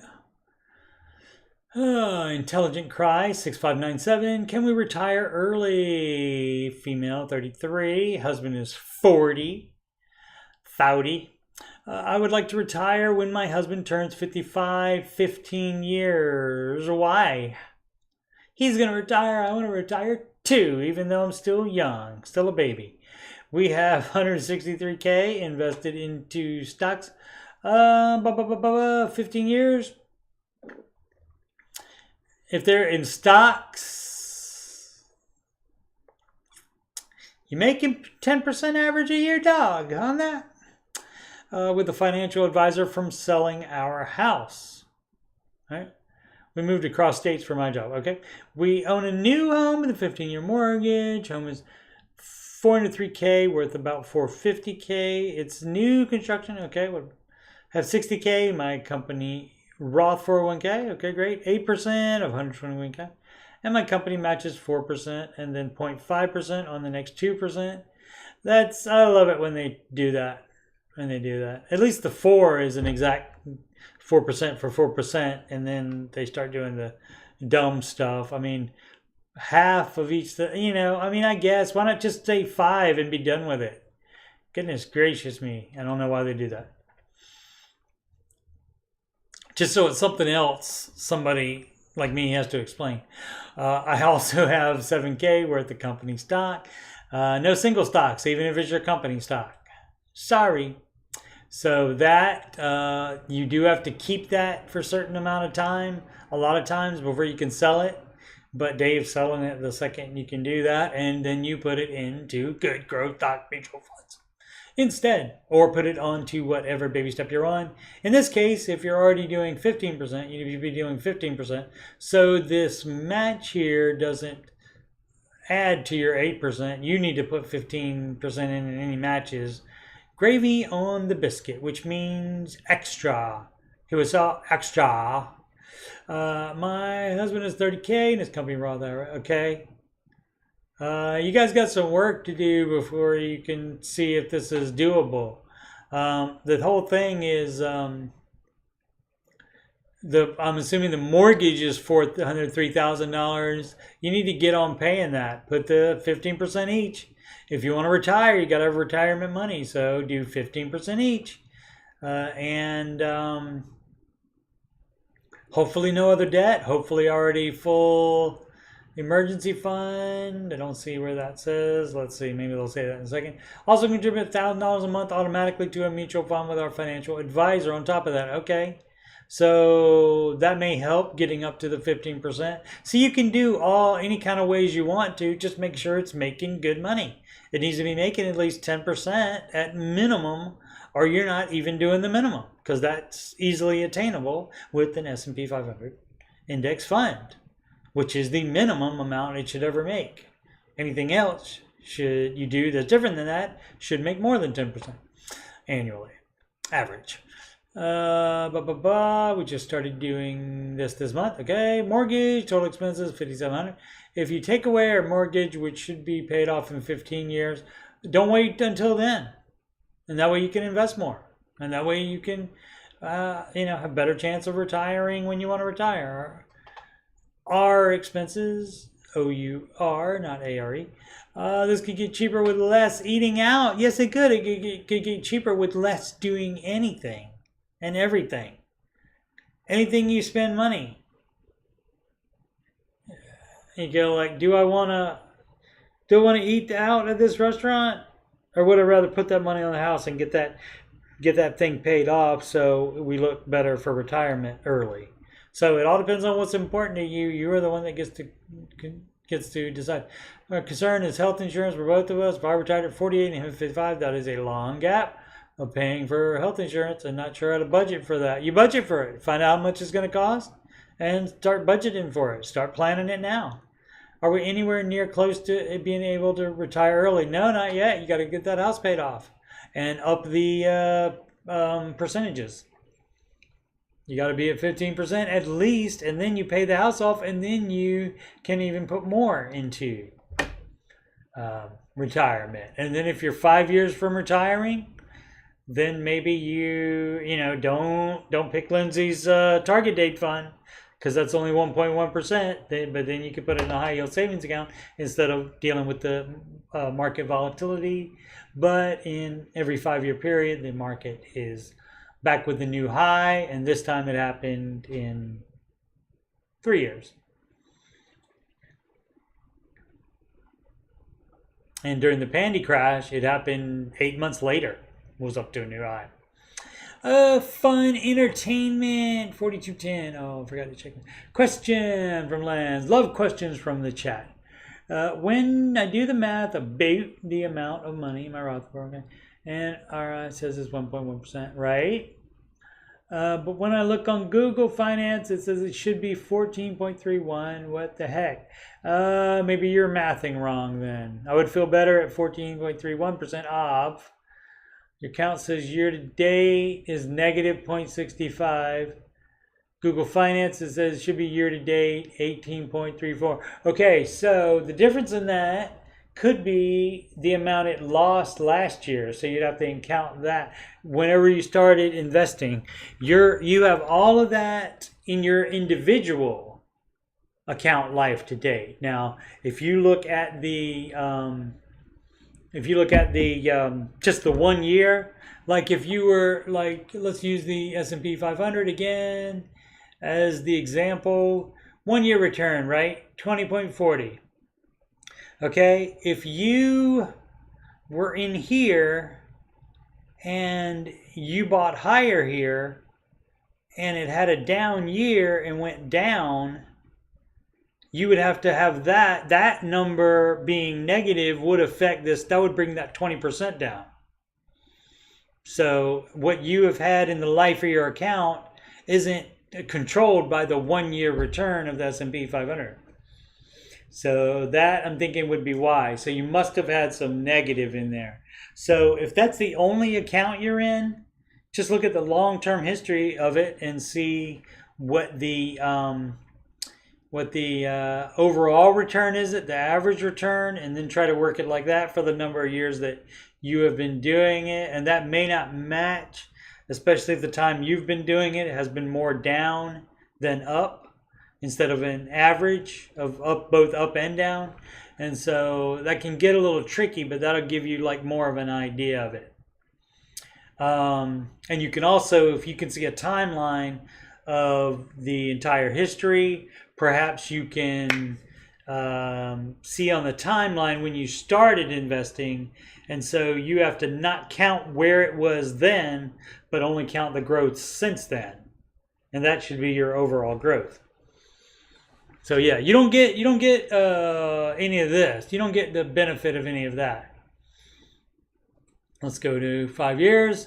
So see, it's like if you buy right here at the top. Say that's the first day you invested, and that was the day it decided to recession or whatever crash this is called here. I mean, it might just be called just a little bit a correction, as they say.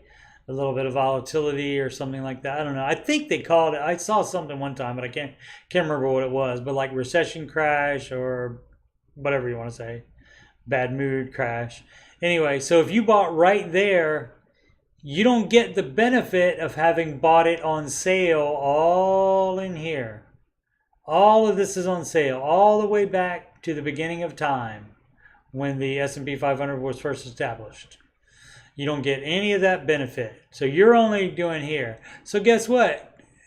If you bought right there, the amount you bought there, that percentage of your entire account is not going to be helped by any of this. You're not going to make any money until that gets even with that amount again, right there.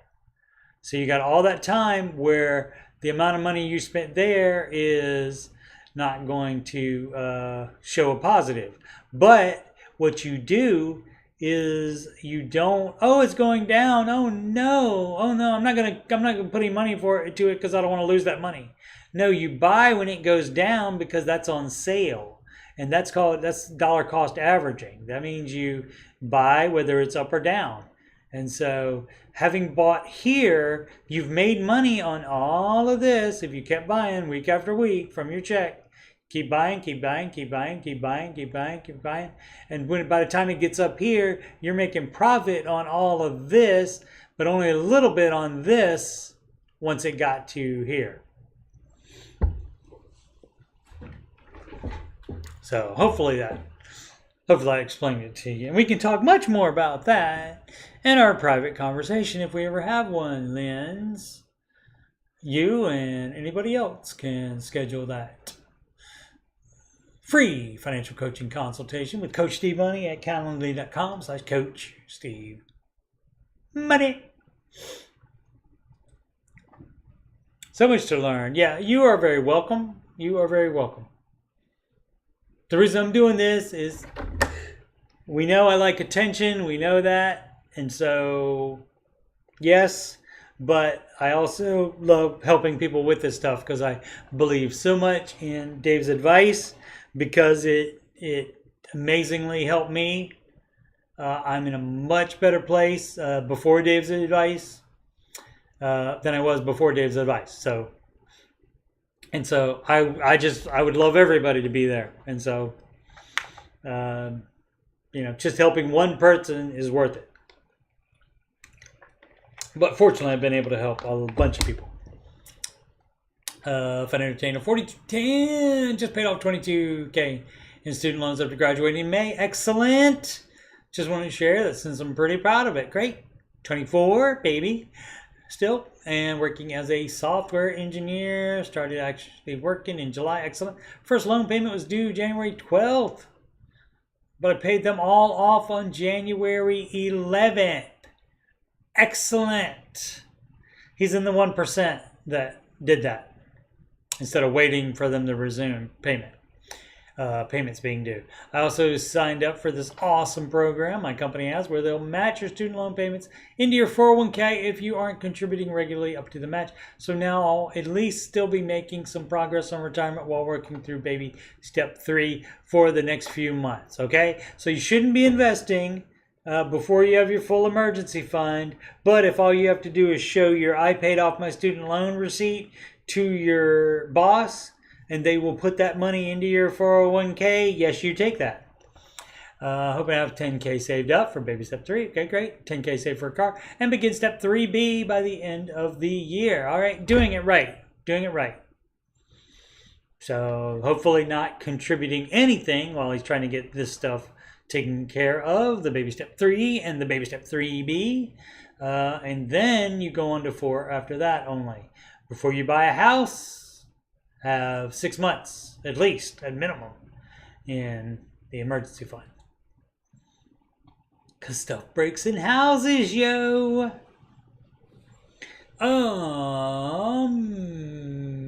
Darcene Reen? Let's see, Darcene Reen, maybe. Debt snowball quest. It's from smallest to largest. Next. No, let's see. When numbering my debts from smallest to largest, do I separate my student loans out or list it based on total balance? No, each individual student loans counts differently. So, because then you're still paying off more stuff faster. And so that is good for the brain to keep doing that. Helps you keep doing that. For reference, I have 10 federal loans all grouped into one payment. Oh, some have small balances but have lower interest than, say, the credit card debt by one gone. Okay, so if they're grouped into one payment, if you can decide which one it goes to, if you can, like, you know, say, have it go to interest, which you can do on apparently some house payments, but not all, apparently. I'm giving a hard time about that, a previous question. If you can tell it where to go, then do that. If you can't tell it where to go, then I guess it's all together then. And so you would pay all that, you would put that as all one amount, and then do that. I mean, you could also do it as, I mean, you can do it either way. Probably I would put it like at the end if all 10 loans are together. Excuse me. Hopefully that's your highest debt amount for all of them together. But like, say, for example, you can write them out for yourself, and the company you're paying for those doesn't have to know about it, because it would just confuse them probably. But once you have paid enough payments to have paid off one, even though it's not really paid off yet, even though they spread it out like they want to, then you can mark that off. And then slowly you'd mark all of them off. And so it depends on how they put it on there. So definitely, let's see. Some have small balance, but they have lower interest, and the interest doesn't matter.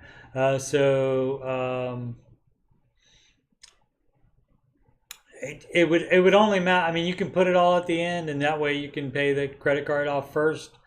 If you can't say which loan it goes to, if you can, do that.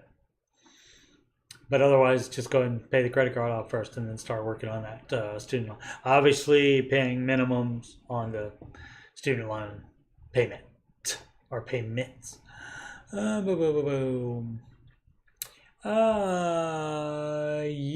forever -1442.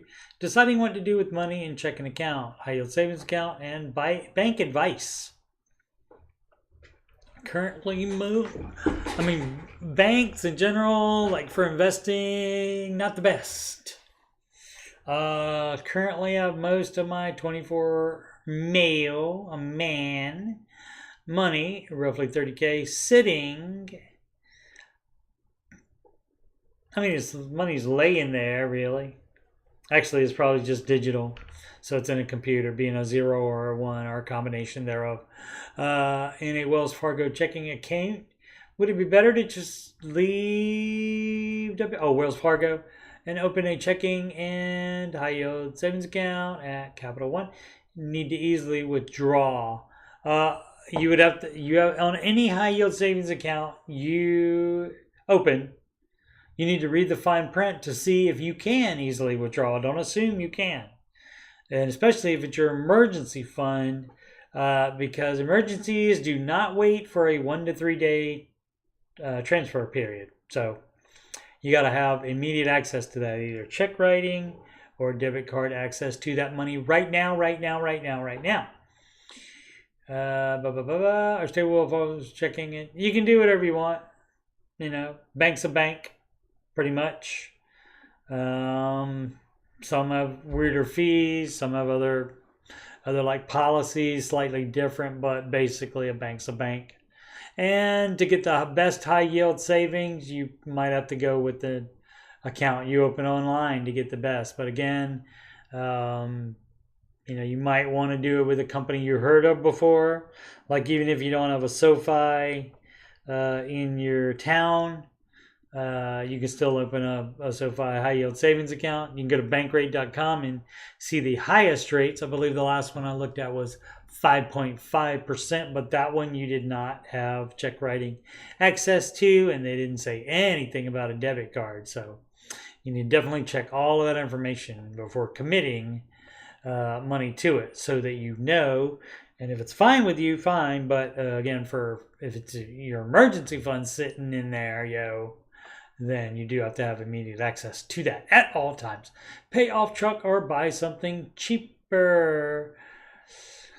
Okay, so if the truck payment's not killing you, my loneliness, my truck payment is killing me, and that question for you all.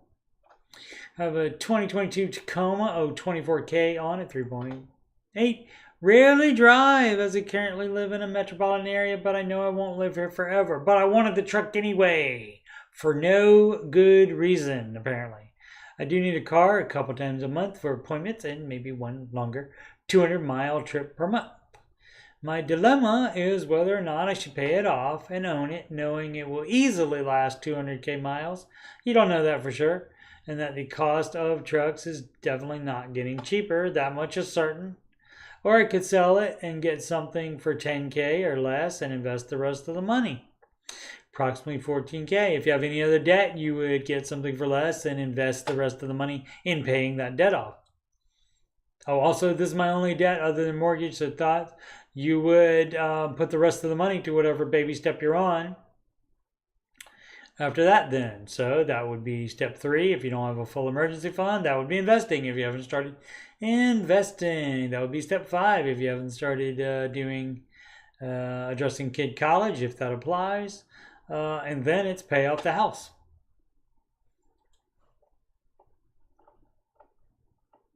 Mutual funds, Summoner War. This ad brought to you by Reddit, I guess, and Steam.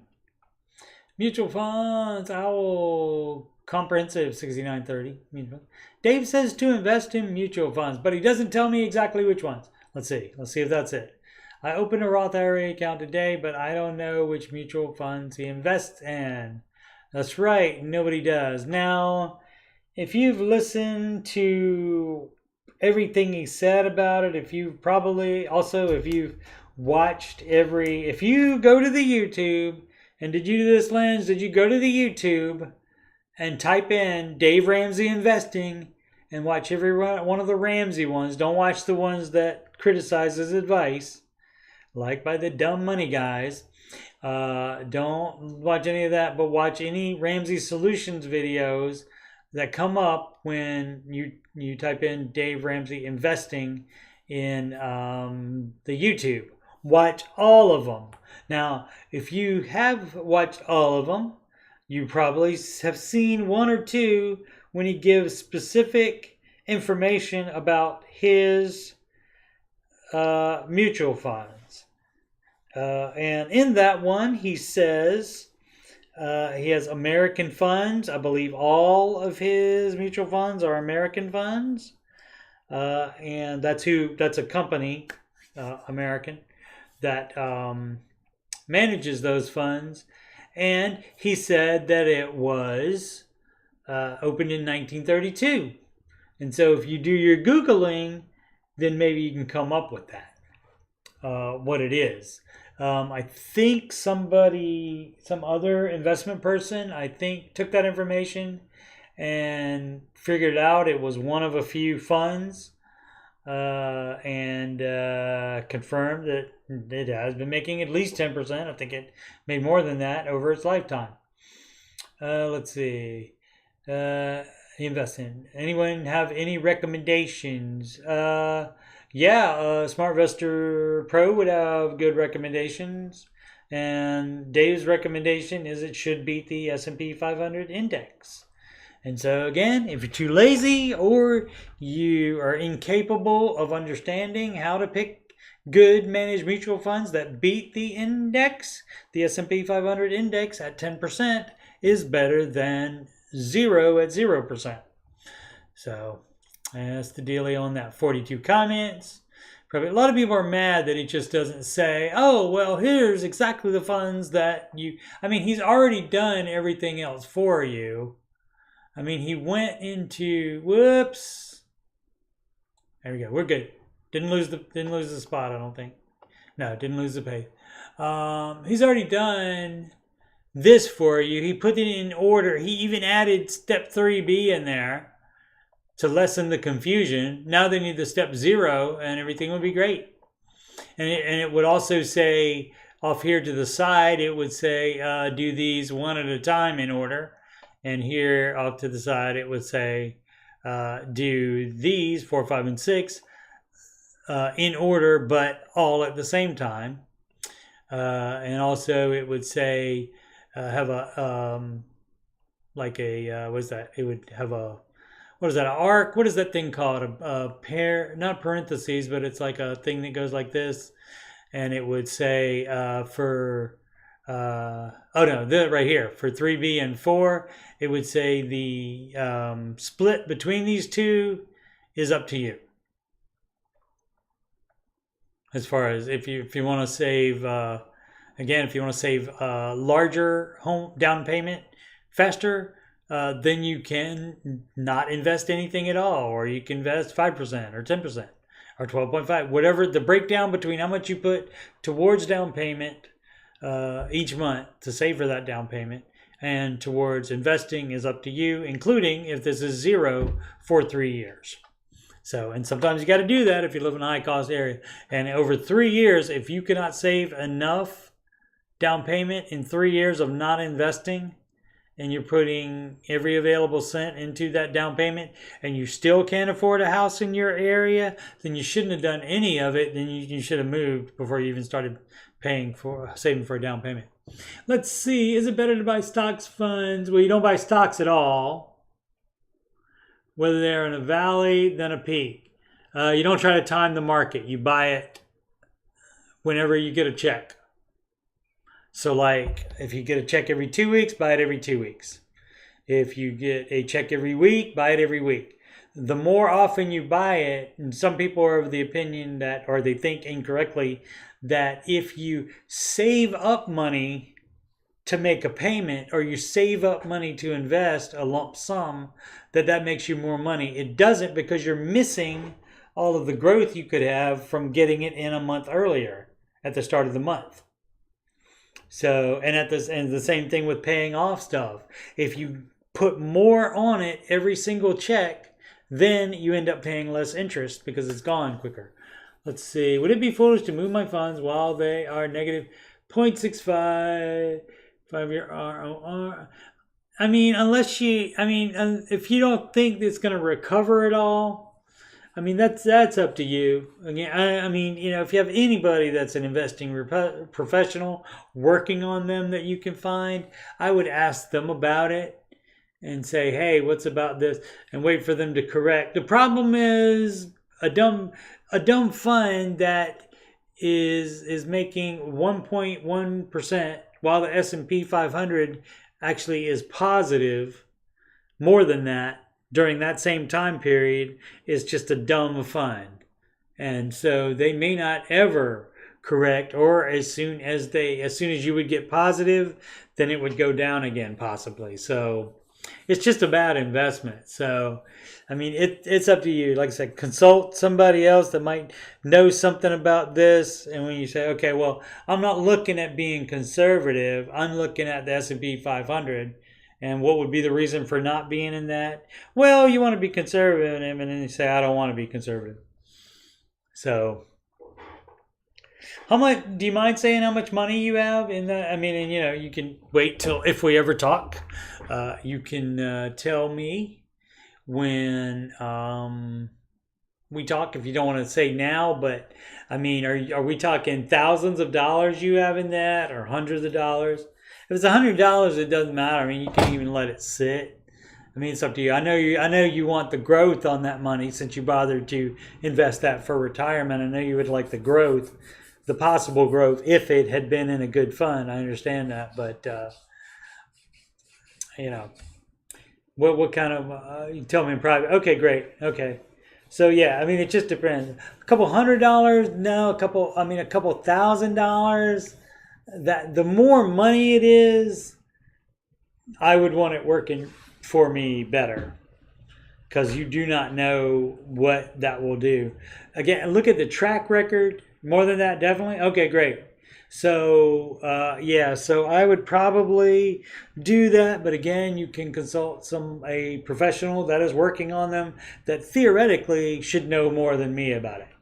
But yeah, tell them you're looking for the S&P numbers on returns on that, and why didn't those make that? And that's way too darn conservative for you because you're trying to make some money, yo. And also you can look at the long track record of that, and has it ever, I mean, what's the maximum it's ever made? If the maximum it's ever made is just like 4 or 5%, I would be gone from there. I would take that. What is that? Right. I mean, 0.65%. I mean, that's low because if that's negative, if it's not negative, negative 0.65%. So that's maybe 1% loss. So that's not right. It says 96% overall, but I want to know what the average is per year. That's what you need to look about. Annual. You do your fund. You can Google your fund and say average annual return per year. And that's what you want on that.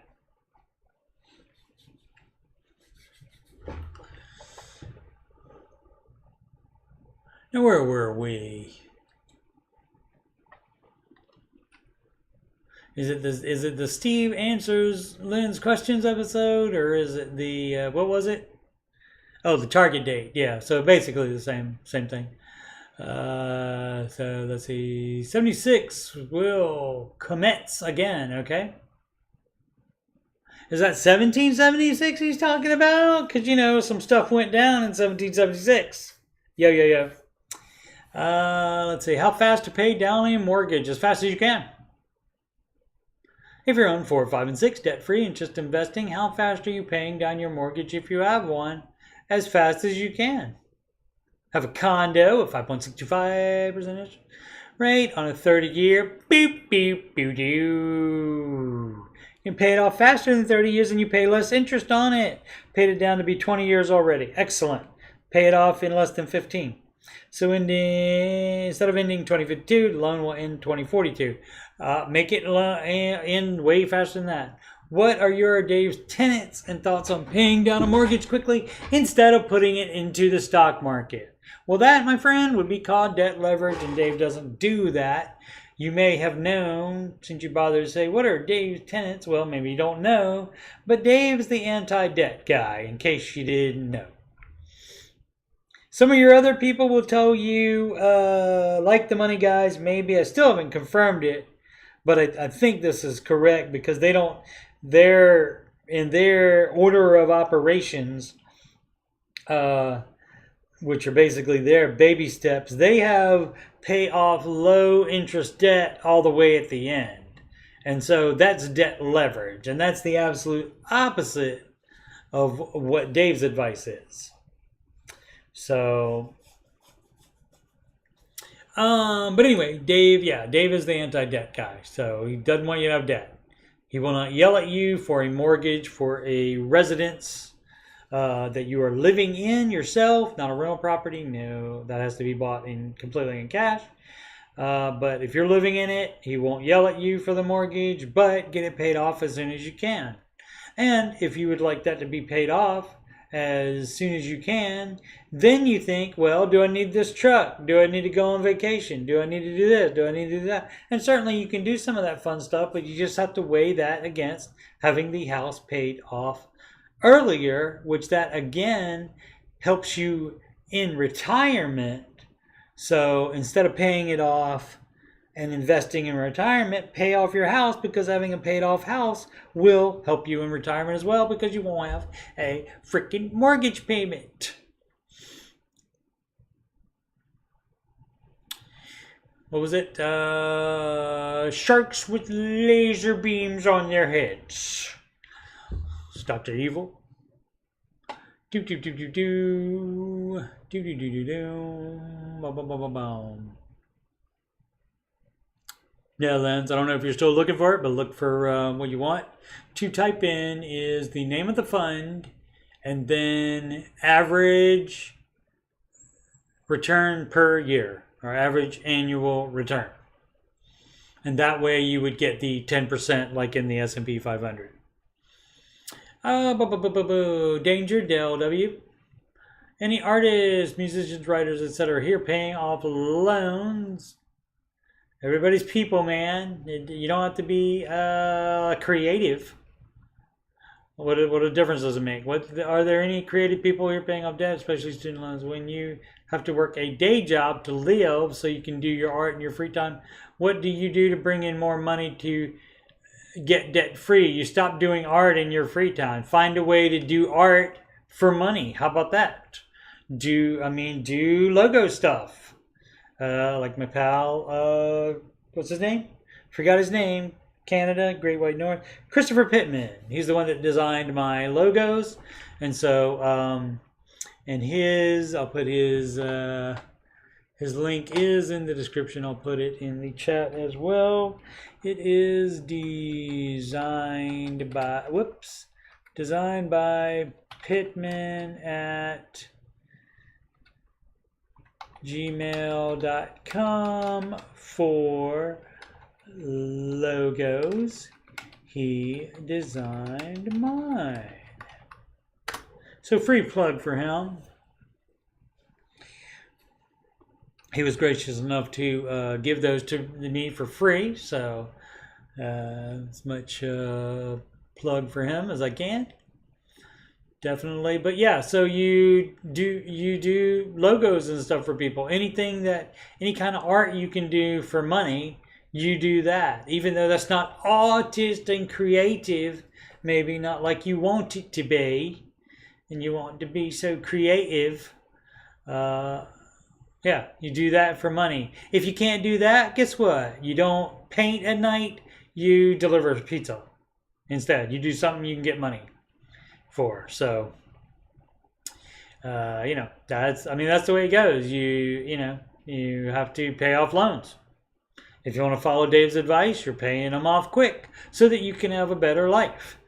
And then guess what? Then you have less to do. Then you don't have any loans to pay off, and then you can do art in your free time instead of work extra. How about that? Sounds good to me.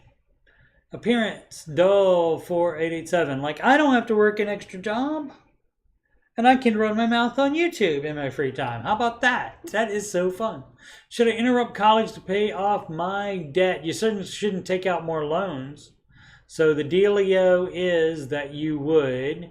I don't need all this information. Roommate is moving with his girlfriend. I've been thinking about moving to my own apartment where I live in. You can move. That's fine. But the question was, should I interrupt college to pay off my debt? And so if you can do both at the same time, do it. But if not interrupting college means take out more loans, no, you would pay off the debt you have and take time off from college and do it. Or if you are in some kind of weird program where you can't take the time off, if one exists like that, then you would just pay minimums on your debt and cash flow college. No more college loans is the answer to that one. Let's see. The fund has returned 8.07% over the past year. Okay. 4.5% over the past 3 years and 6.9% over the past 5 years. Yeah, I would have that. I would ask for clarification on that then. How can it be? How can yours be, negative 0.65 if it wasn't negative recently? And if you've been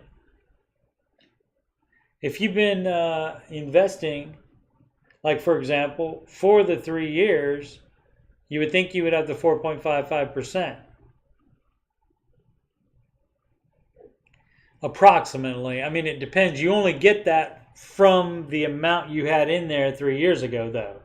So if you started 3 years ago and it went up, you've been buying at a higher price, and then it came down, and then that should also average out because you're also buying when it comes down. And so that's the averaging. So you should be getting both ends of it. You should be buying it on sale and at the high, and at decent price, but still not down below where you started. And so all that should average out. So you should at least be positive on what you invested the last 3 years, I would think. Past 5, 6.29. Double it. Oh, in the past year, actually. Oh, was it way down then? Was it more negative? I've been putting so much in.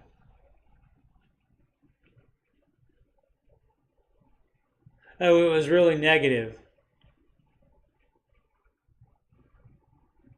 I don't know what it would have been in. It must be in stupid stuff because everything made money. You saw, you see the S&P. Everything's making money.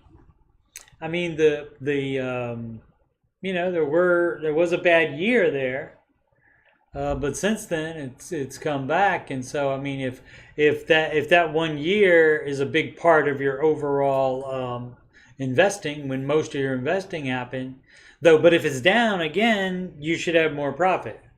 If you bought most of the time while it was up, then and it's down now, then you're not having as good of luck though. So yeah, so you can tell me what that is if we talk in person, if you'd like, and I can take a look at the actual thing and try to explain to you what happened there. But you also, again, could ask the people that actually run the thing. Maybe not the fund managers themselves, but the people that pick that, and they thought that would be good for you somehow. Okay, sure. 2607, Lending Tree personal loan for debt consolidation. Okay, so here's what I just thought about. Okay, so 6.2% over the past 5 years. So like, say when you started investing. So did you start investing 5 years ago or more than that? So if you started before 5 years ago, it could have been up higher than that, closer to the 10%, and they thought it was fine.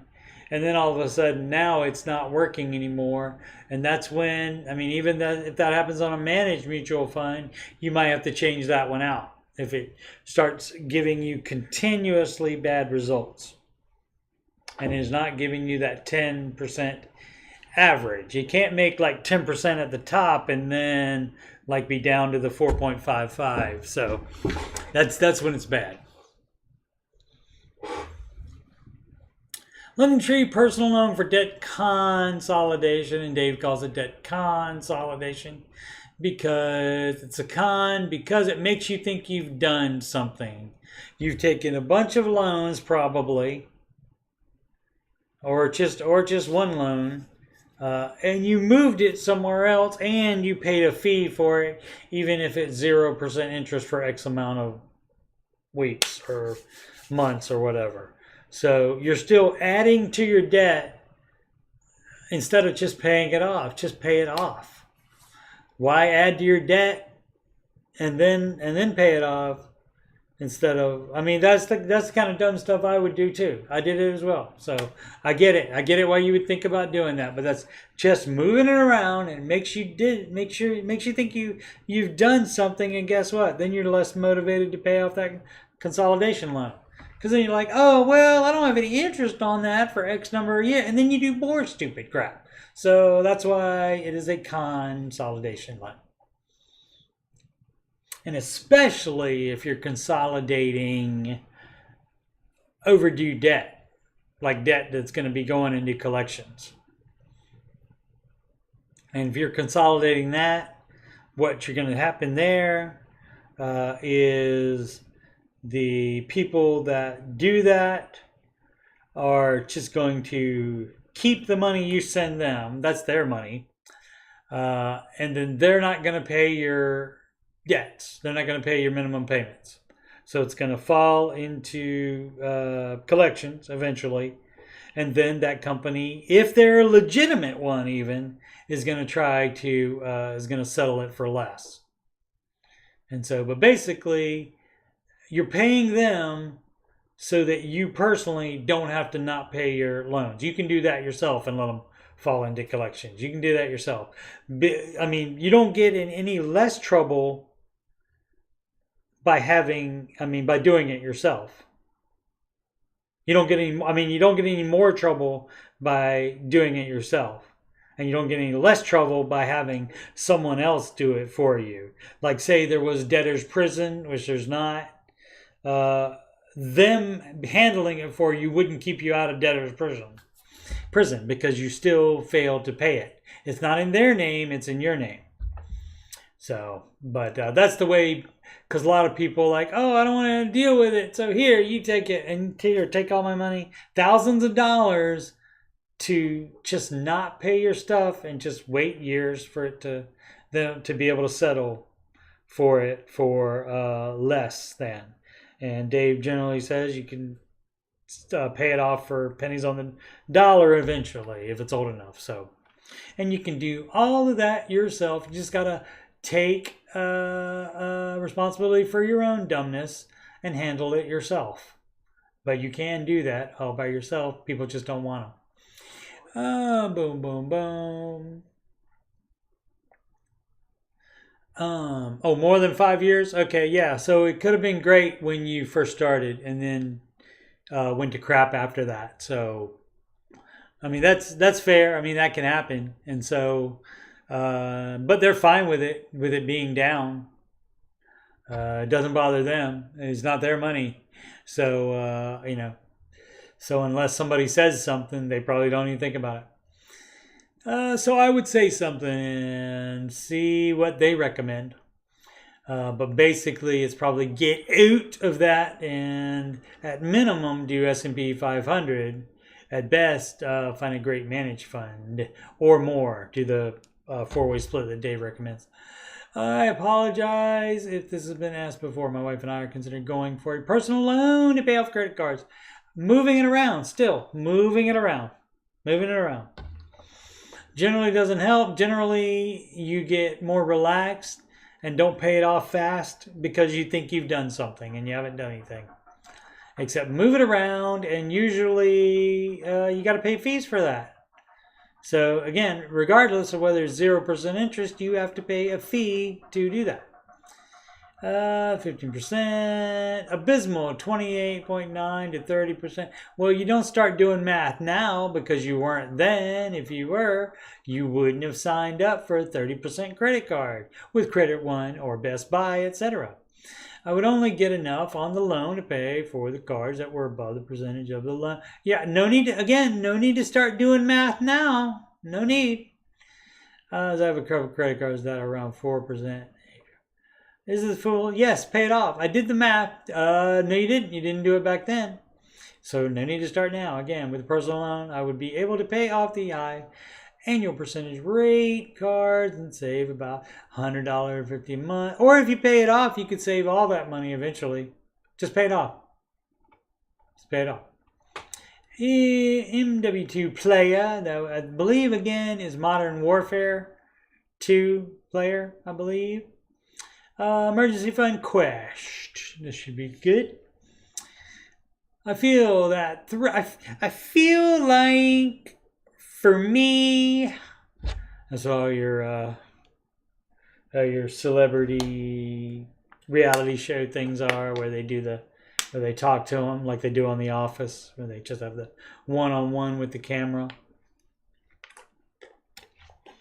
and they go, I feel like for me, that 3 to 6 months of emergency fund is too little when reading layoff stories.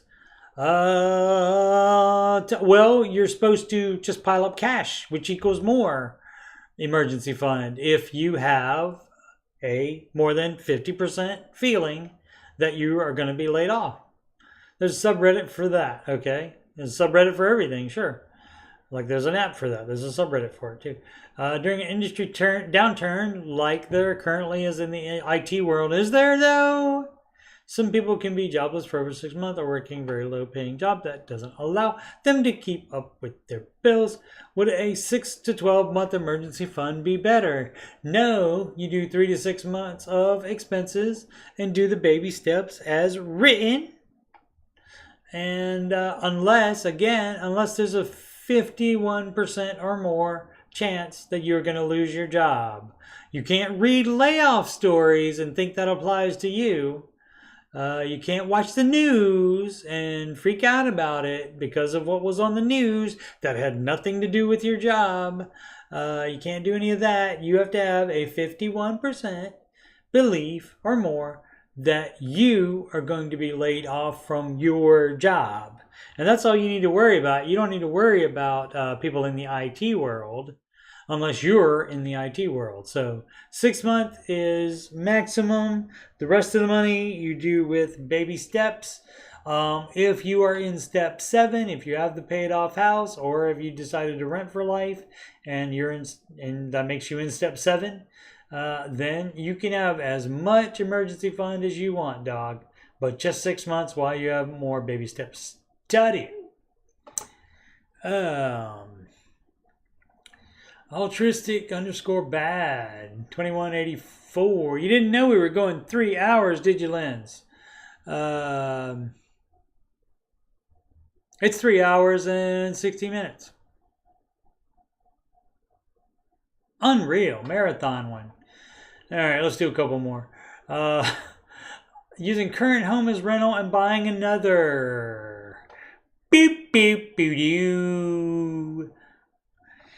Never thought of being a landlord. Never thought of being a landlord. Never thought of being a landlord. Oh, I'm going to move. Maybe I should be a landlord. That's not when you should be a landlord. I know Dave always says buy your rental home in cash. Why is there more after that?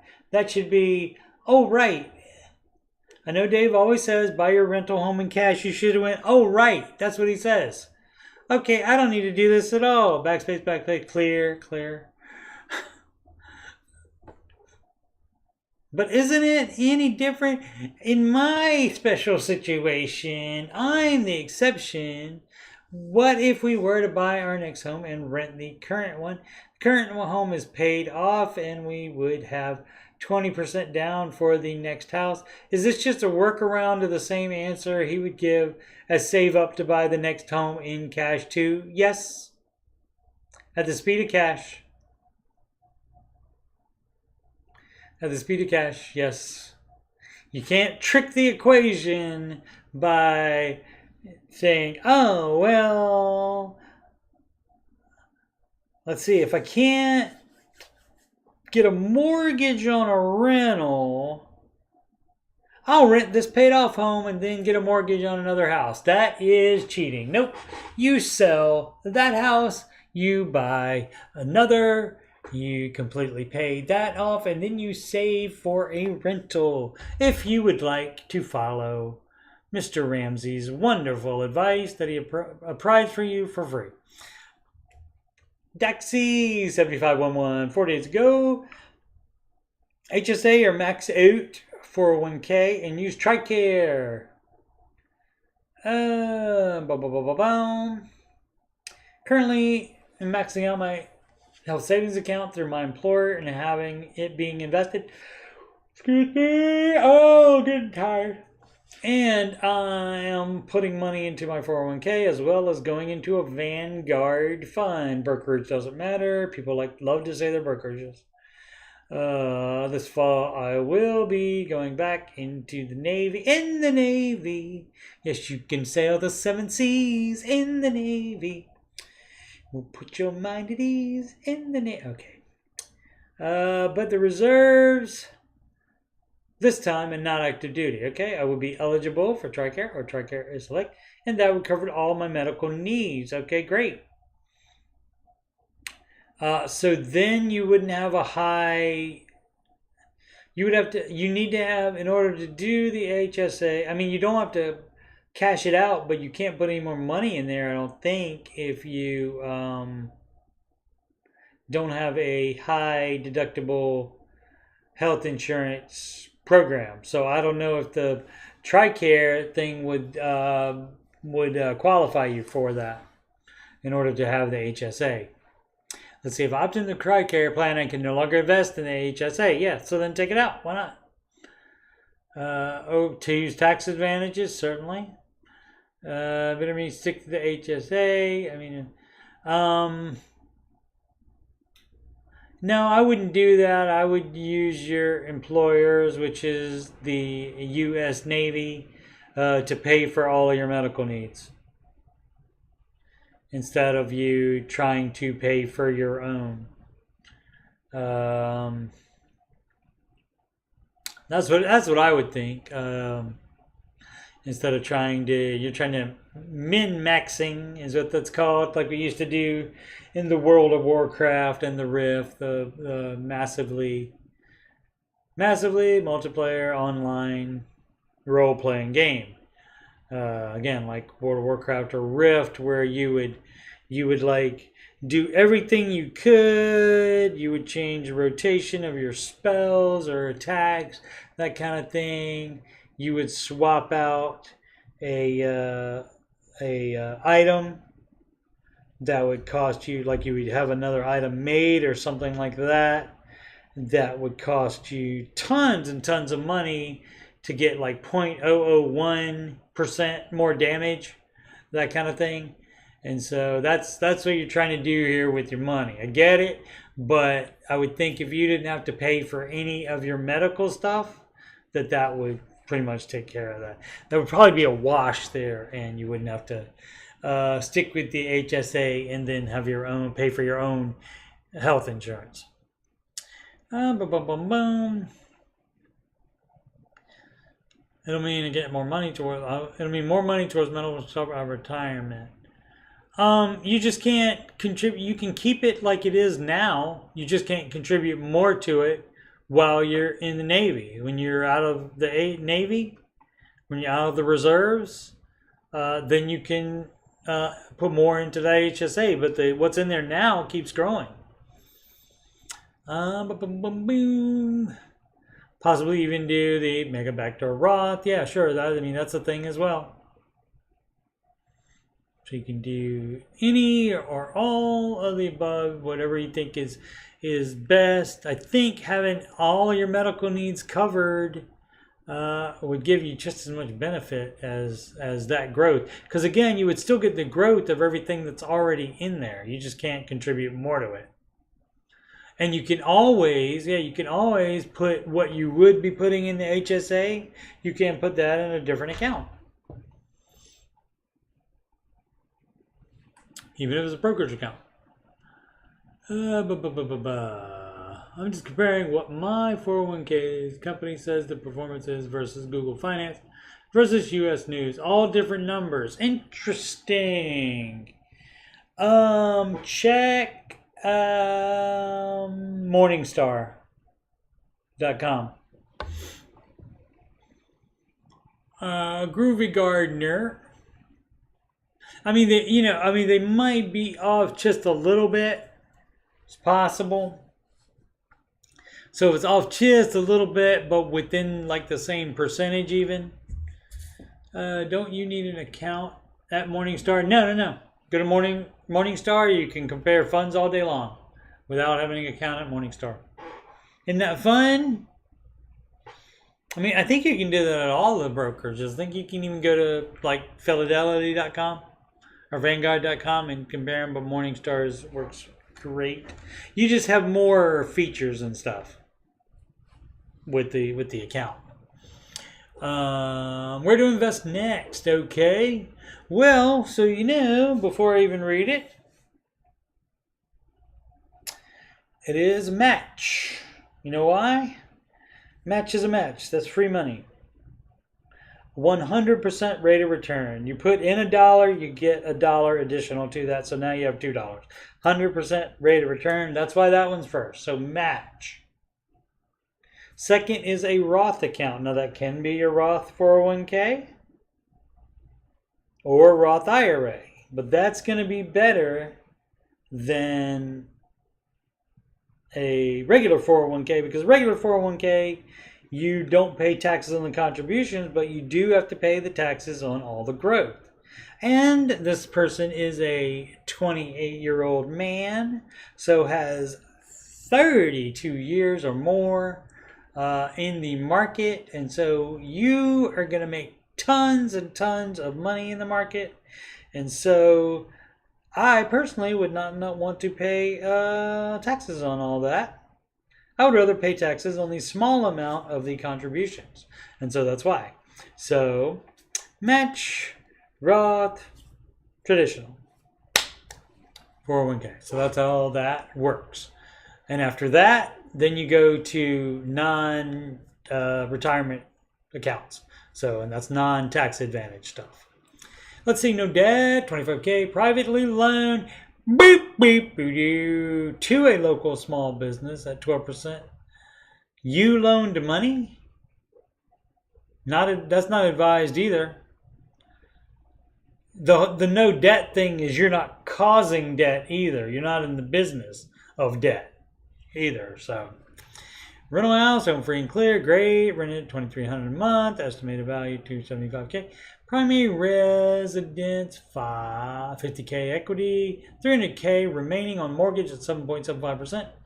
$10k in high yield savings account and max benefit elected. $10k in Roth 401k with max benefit elected. $12k in crypto account. Beep, beep, boo, doo. $10k in cash. Okay, what's the problem? Just curious to know how you would invest next. You're trying to spread your money all over everything. Well, if you want to follow the Dave advice, $300k remaining on a mortgage. You wouldn't invest more than your 15%.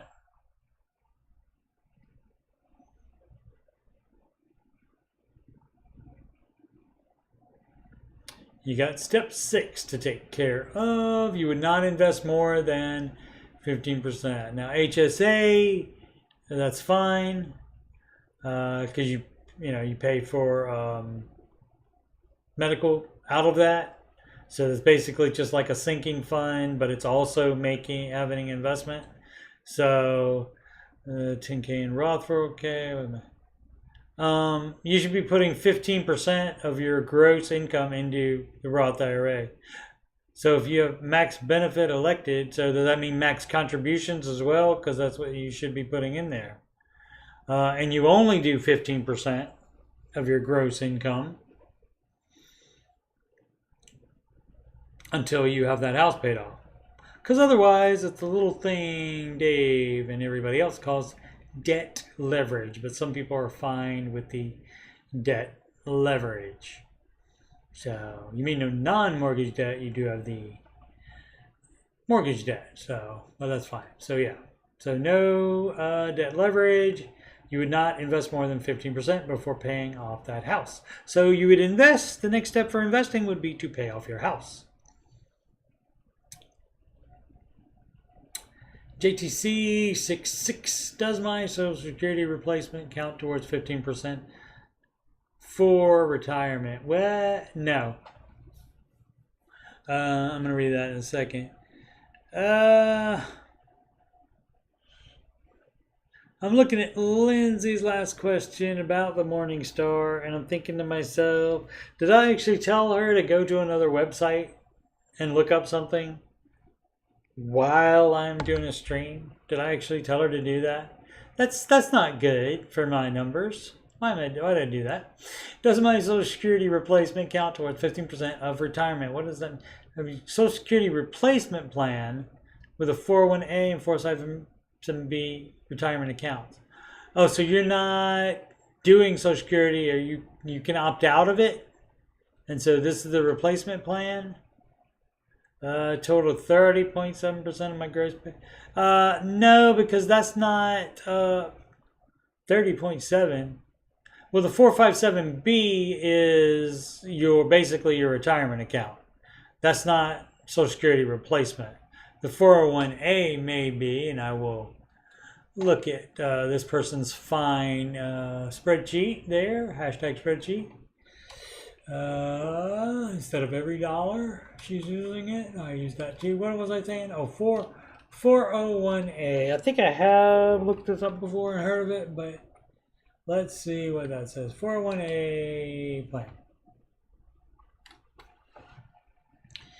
Employer-sponsored money purchase retirement plan funded with contribution from employee, the employer, or both.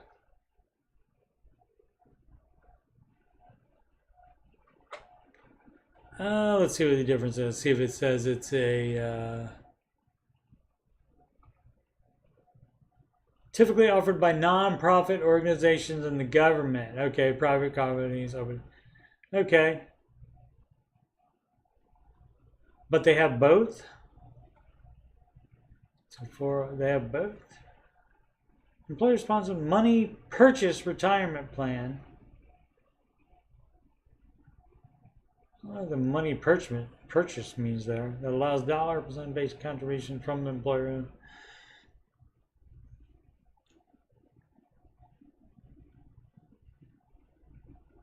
So I don't know if it's, I don't know what you mean by what Social Security has to do with it. If you're not paying into Social Security, you will not get any back. So if this is your replacement for doing that, and on top of that, so 30.7% of total gross pay is put in there. So some of it's going to be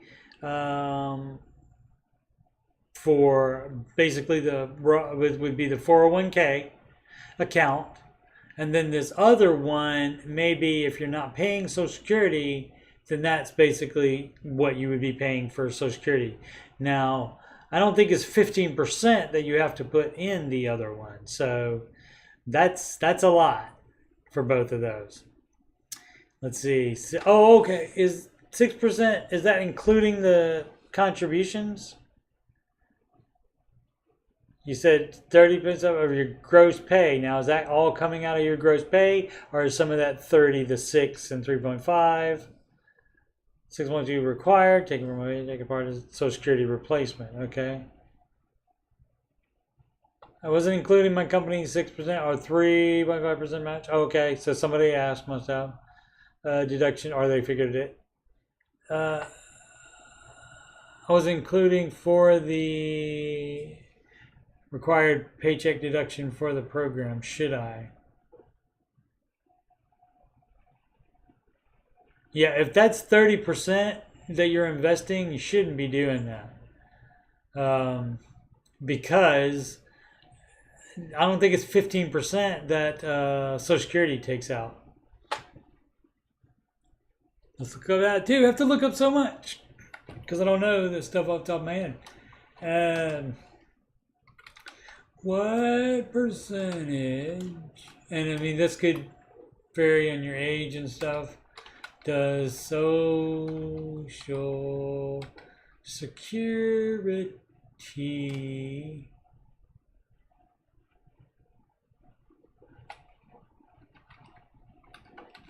take out per check? I mean, it could be a week or something like that. But 6.2 of wages. Okay, so 6.2%.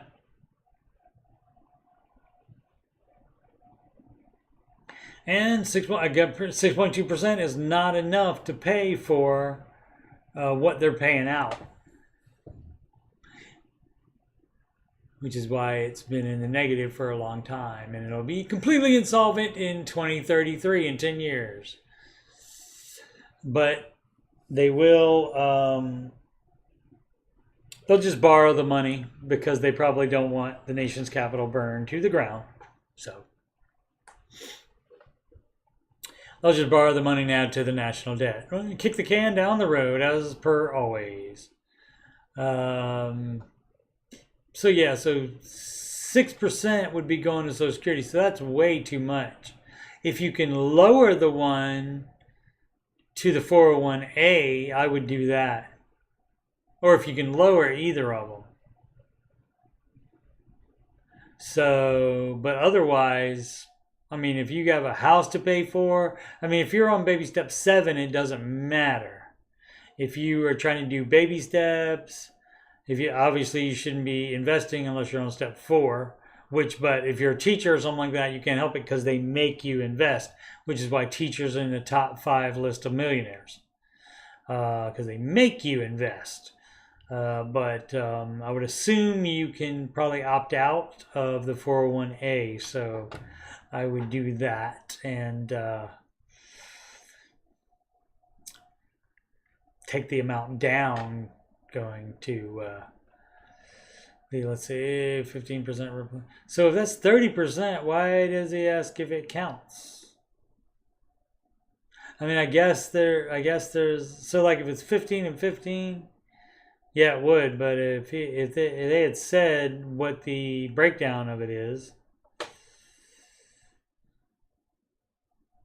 unless let's see, that's 9.5, 16.7, 27, 28.2 is what that would be. So all this together doesn't equal that. So they didn't really explain it correctly. But again, I would do as close to 15 as you're allowed to get away with at any employer, and not do anything else until you're in step 7, because you got a house to pay for instead of putting 30% into retirement. Shrimp _ fanatic. Am I delusional? Why do I feel so behind? Hi everybody, single 30 man. That's right, I was gonna quit 7 minutes ago. I forgot. Why do I feel so behind? Hi everybody, single 30-year-old man, baby, and have been periodically listening to Dave Ramsey on YouTube, and have been inspired by many of the calls I've heard, and have been following most of his teaching. Dave-ish, admittingly. Okay, that's great. Tell us that. We can still be friends if you are Dave-ish. I have some friends that are non-Dave, completely non-Dave at all. So Dave-ish is better than that. I have been in my career for 7 years now, and feel like for me, I've been saving and managing my finances reasonably well, all things considered. For general consideration, for your Emmy consideration, I live in a high cost of living area. I think Baltimore, D.C. area suburb. Probably higher cost than a lot. I own a 2-bedroom condo worth $285,000. Why am I worried? Made a little section called "Why Am I Worried?" In the next few years, hoping to look into. Everybody's got to look into it first, which is good. But at some point it became, I went away from checking it out or researching it, and it became looking into it, a larger property. This will largely depend on my living situation if I have a partner. Certainly. A nice townhouse in my area is worth $400K. $450K. Yeah, okay, here's what I'm going to say about that. That's a high cost of living area, dog, and you have to be making high cost of living money to be living there. I mean, your 2-bedroom condo is fine, but when you're talking about nice townhouses, you got to be making the high cost of living area money then. To make this simple, too late for that. Let's say I want to start preparing for a $450,000 home purchase. First, work 8 jobs. Let's see. 20% down at current interest rates, about 7%. Well, you're not doing it now. You're doing it in 3 to 5 years. Who knows what the interest rates will be? Could be more, could be less. House prices could be more, could be less. The monthly payment would be around $2,800. And this seems no HOA. HOA do take a bite, don't she? This may be closer to $3K. Yep. Of course, there's always the option of increasing the down payment slightly or a lot in order to afford it, which some people have to do. Single person in Maryland after only taxes. Take home $6,300 a month before any benefits. Currently spend a little under 25% of net income and feel very comfortable with that. That's pretty cool. I don't think I'd be comfortable with at 35% or higher. So you're 25% now.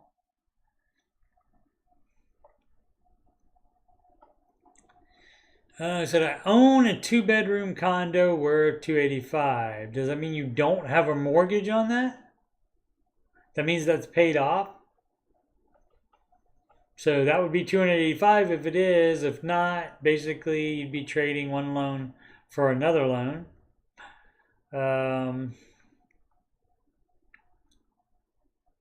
So 25 now, and that might be including any mortgage, and so as long as the mortgage is 25%,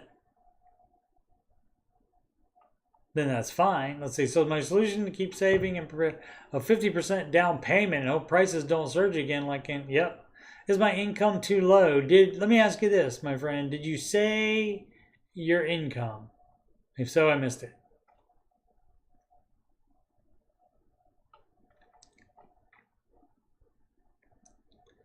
Is my income too low? I haven't told you my income though. Let's see if it has it there. Here we go. Income 110K. Okay, so here is the amount that you will be able to buy. So my pal Sid came up with a little formula that will automatically tell you that from your income. And it's just approximate, so the 110, so it may not be exact, but that 110 maybe net or did he say 2,800? Or is that another one? Let's see, maybe mix them up. No, I think somebody else was making the 2,800 per month. Okay, so 110K per year. So times 2.5 is your multiplier on that. So let's do that. That is times 2. That would be 220. Yes. And then 0.5 is 55, 220. And 55 is 275. And what do we have for this? The mortgage needs to be 225. No, 275, excuse me. Mortgage needs to be 275, and we're saying it's going to be what? 450K. So guess what, my friend? Boo! You got to have $150,000 purchase. Like you were saying, 50%. Doesn't have to be 50%. 150,000 though, to make it a $300,000 mortgage. No, it's got to be down to what I say, 275. So to get that down to 275, so you need do the math, Steve. You know how you know when you've done a 3-hour show and then you can't do simple math?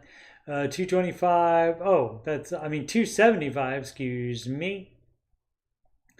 That is 185 down payment. Darn it! I'm gonna cheat and use a calculator. Losing my mind. Calc. Let's see. We have 450. I should be able to do this in my head. Whoops! Got to hit the right keys in 3 hours. It might be too long for a show. It's probably my longest show ever. I've done some long after shows. I've done some long Ramsey Coach Steve Monies, but I don't think I've ever done over 3 hours before. Maybe. And I did it again. Okay, stop talking. You do the math. 450. Why does it keep doing that? 450 minus. There we go. Losing my mind.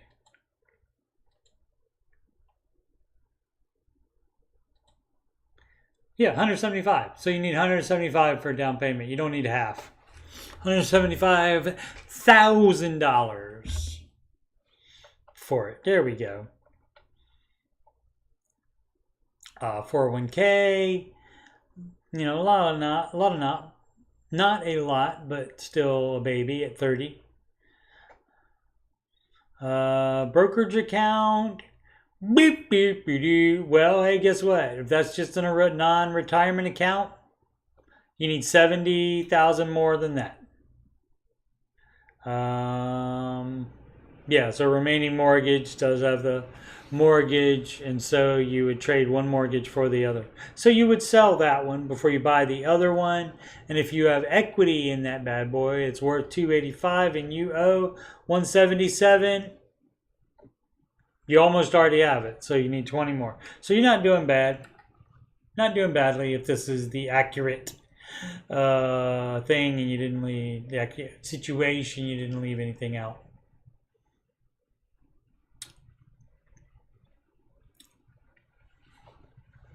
I'm looking at it, but it's confusing. Okay. So, yeah, I did what? Again, it's behind. Oh, I did say I was going to stop at 3 hours. Alrighty.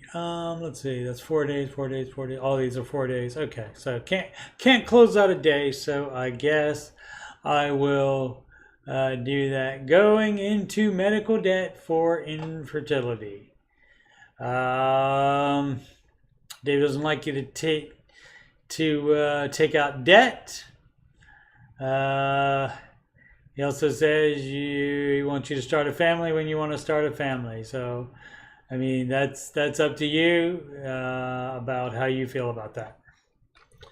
So I'm not gonna weigh in on that really, because that's a personal decision that you have to make. And I mean, this is the same as like anything else. Like if it was going into debt, for a truck, I know the having a baby probably means more to you than that person having a truck. Hopefully that person doesn't think of that truck as like a baby, AJ, or just kidding, AJ. Love you, pal. So you just got to decide for yourself. And go for there. But I wouldn't presume to tell somebody what the decision on that would be. So, but again, baby step 0, no more debt for any reason. All right. Okay, we'll do this one. Father Idol. Let me click on it so I don't do it again on the next after show or Ramsey Coach. Whoops. Okay. We recently hit this financial milestone and just wanted to share it as a win. My wife and I combined to make a little over $141,000 per year, and our mortgage balance just got under $140,000. Excellent. One step closer to baby step 7. Excellent. How does Dave factor a pension into... just keep going, folks. Like the Energizer Bunny. Keeps going and going and go. How does Dave factor a pension into the 15% of income going towards retirement?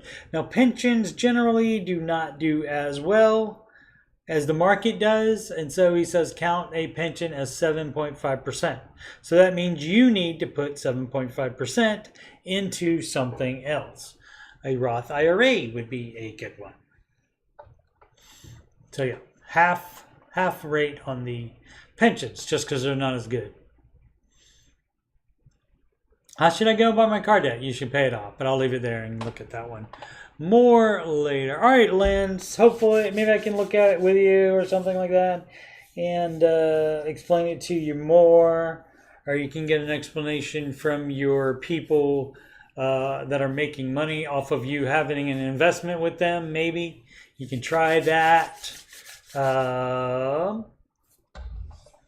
Turn your home, got distracted. Turn your home into, whoops, on the wrong screen. Turn your home into a mixed reality playground. Ghostbusters, Stranger Things, virtual reality, and Lego Brick Tales on the new Meta Quest 3. Oh, it's virtual reality.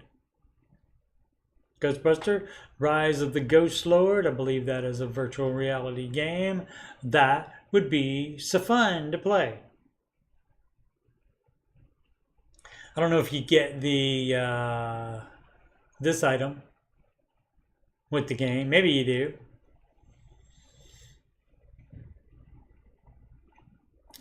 The positron glider. Let's see. All right. So yeah. So I guess we'll call our stream there since I can't even do math at this point anymore.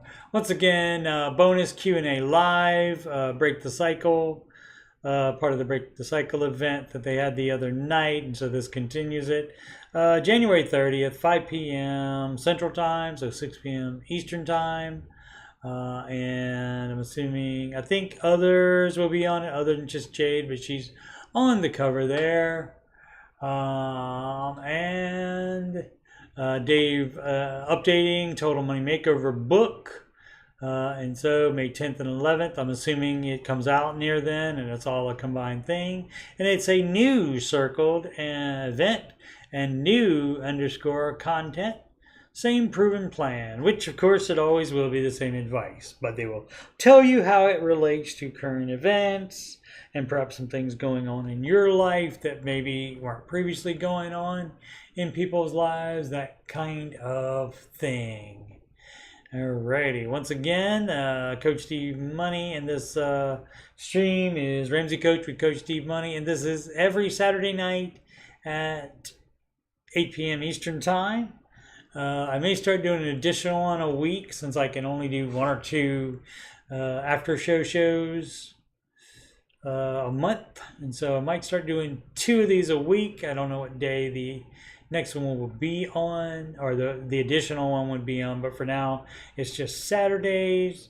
Again, you can watch any of these Ramsey coaches. This is number what, 56? Yep. So this is 56. You can listen to any of the Ramsey adjacent 8 songs that I have. Singing's not my regular job. Keep that in mind. I've been trying to get other people to sing them. Nobody's bitten yet on that. The Ramsey Show After Show, there have been 363 of those. So, you know, if you just want to start at episode 1 and see if I've gotten any better, or you just want to hit it and take a nap to it, that's fine as well. And just have it automatically go to the next ones. Wouldn't that be fun? I even did the Ramsey Solution Break the Cycle live stream after show as well. I decided to do that about 5 minutes before it was over, and I thought, oh, let me hurry up and do that. And I think the stream even had the wrong name on it when I started. That kind of thing. All right, I got a bunch of other stuff on there as well. I do have a highlights section, and that one part, what was it about? It was about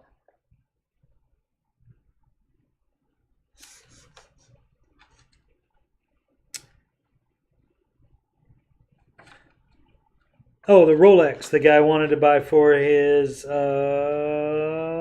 father. So that's at 1:15. So that Rolex part will be a highlight.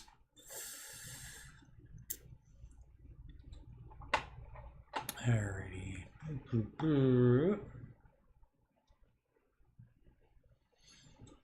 You are welcome, Lens. You have my email. You can email me anytime you like, as well as anybody else can.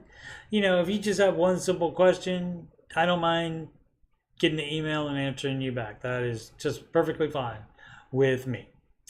Glad to be of service any way I can. Once more, I am Coach Steve Money, Ramsey Solutions Certified Financial Coach.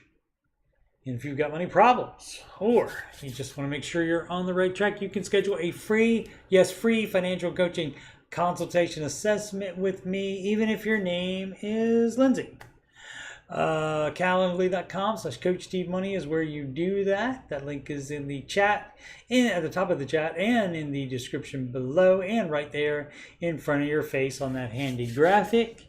That is a video conferencing appointment, and so you can do that. I see my logo that Christopher Pittman design for me is on top of my face because I moved too far to the left. Where was I? You can email me about coaching. Oh, I said there's a video conferencing appointment, so you can do that from anywhere in the world. And I'm assuming Lindsay is in the world. Yeah, Ramsey Solutions Monday. Yep, I will be in there at least a little bit. Mondays are pretty busy at work, but I generally have a little bit of time between calls and, of course, during lunch.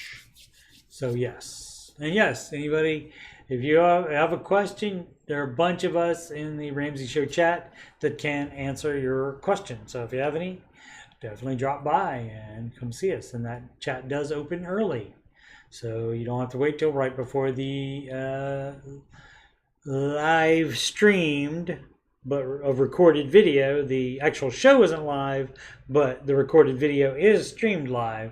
It's on a 2-hour delay from the live radio show. No live video any longer since about 3 years ago. You can email me about coaching or anything else on my YouTube channel, coachstevemoney@gmail.com. Channel donations go to paypal.me/coachstevemoney. Or if you don't want to sign up for the PayPal, you can just send a Walmart gift card to coachstevemoney@gmail.com. Always appreciate it. Add me on the ground. Coach Steve @CoachSteveMoney, excuse me. And of course the YouTube channel is youtube.com/CoachSteveMoney. Again, this stream, Ramsey Coach, 8 p.m. Eastern Time, Saturdays. Maybe add an extra day to that. Don't know yet, but let's see what other streams. I will be doing at least one after show in February, but I don't know yet what day I'm off. I will know closer to the first of the month. I'll know what day that will be, and I will announce it then. I'm still working on the 2006 video game, or 2007 video game, Tomb Raider Legend, which was the ninth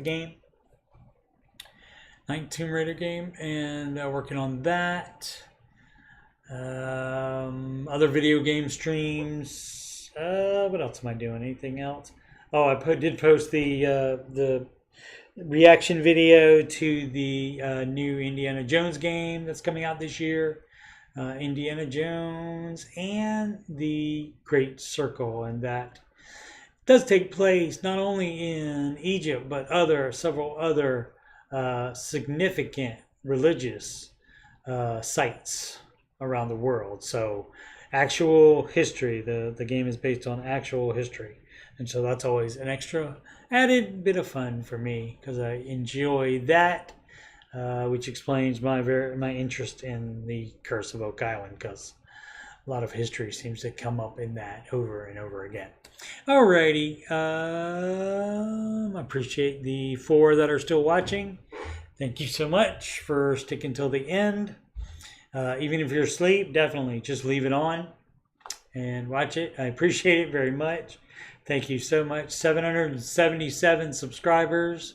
1,000 is part of the requirements for full monetizing, where YouTube actually pays me. They do have a baby monetizing that happens at 500 subscribers, which I already have, obviously, 777. And thank you to all the Okies and all the baby steppers and video game fans or football fans or anything else, any way other that you came to this channel. Thanks to everybody. Yes, I'm just babbling now. I know. What was the other part of it? And 3,000 hours watched have to be in the past year, have to be obtained before you can get to the baby monetizing, that I call it.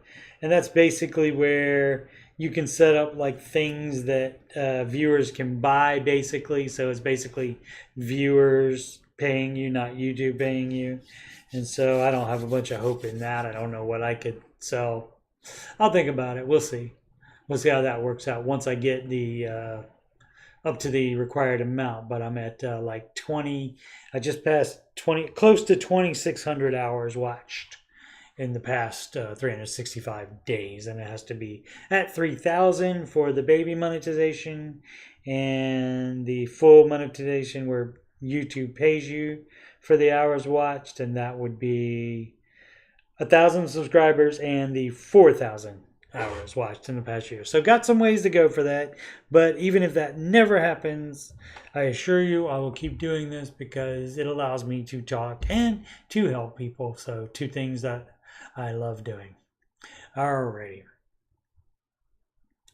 And as always, make smart financial decisions every day.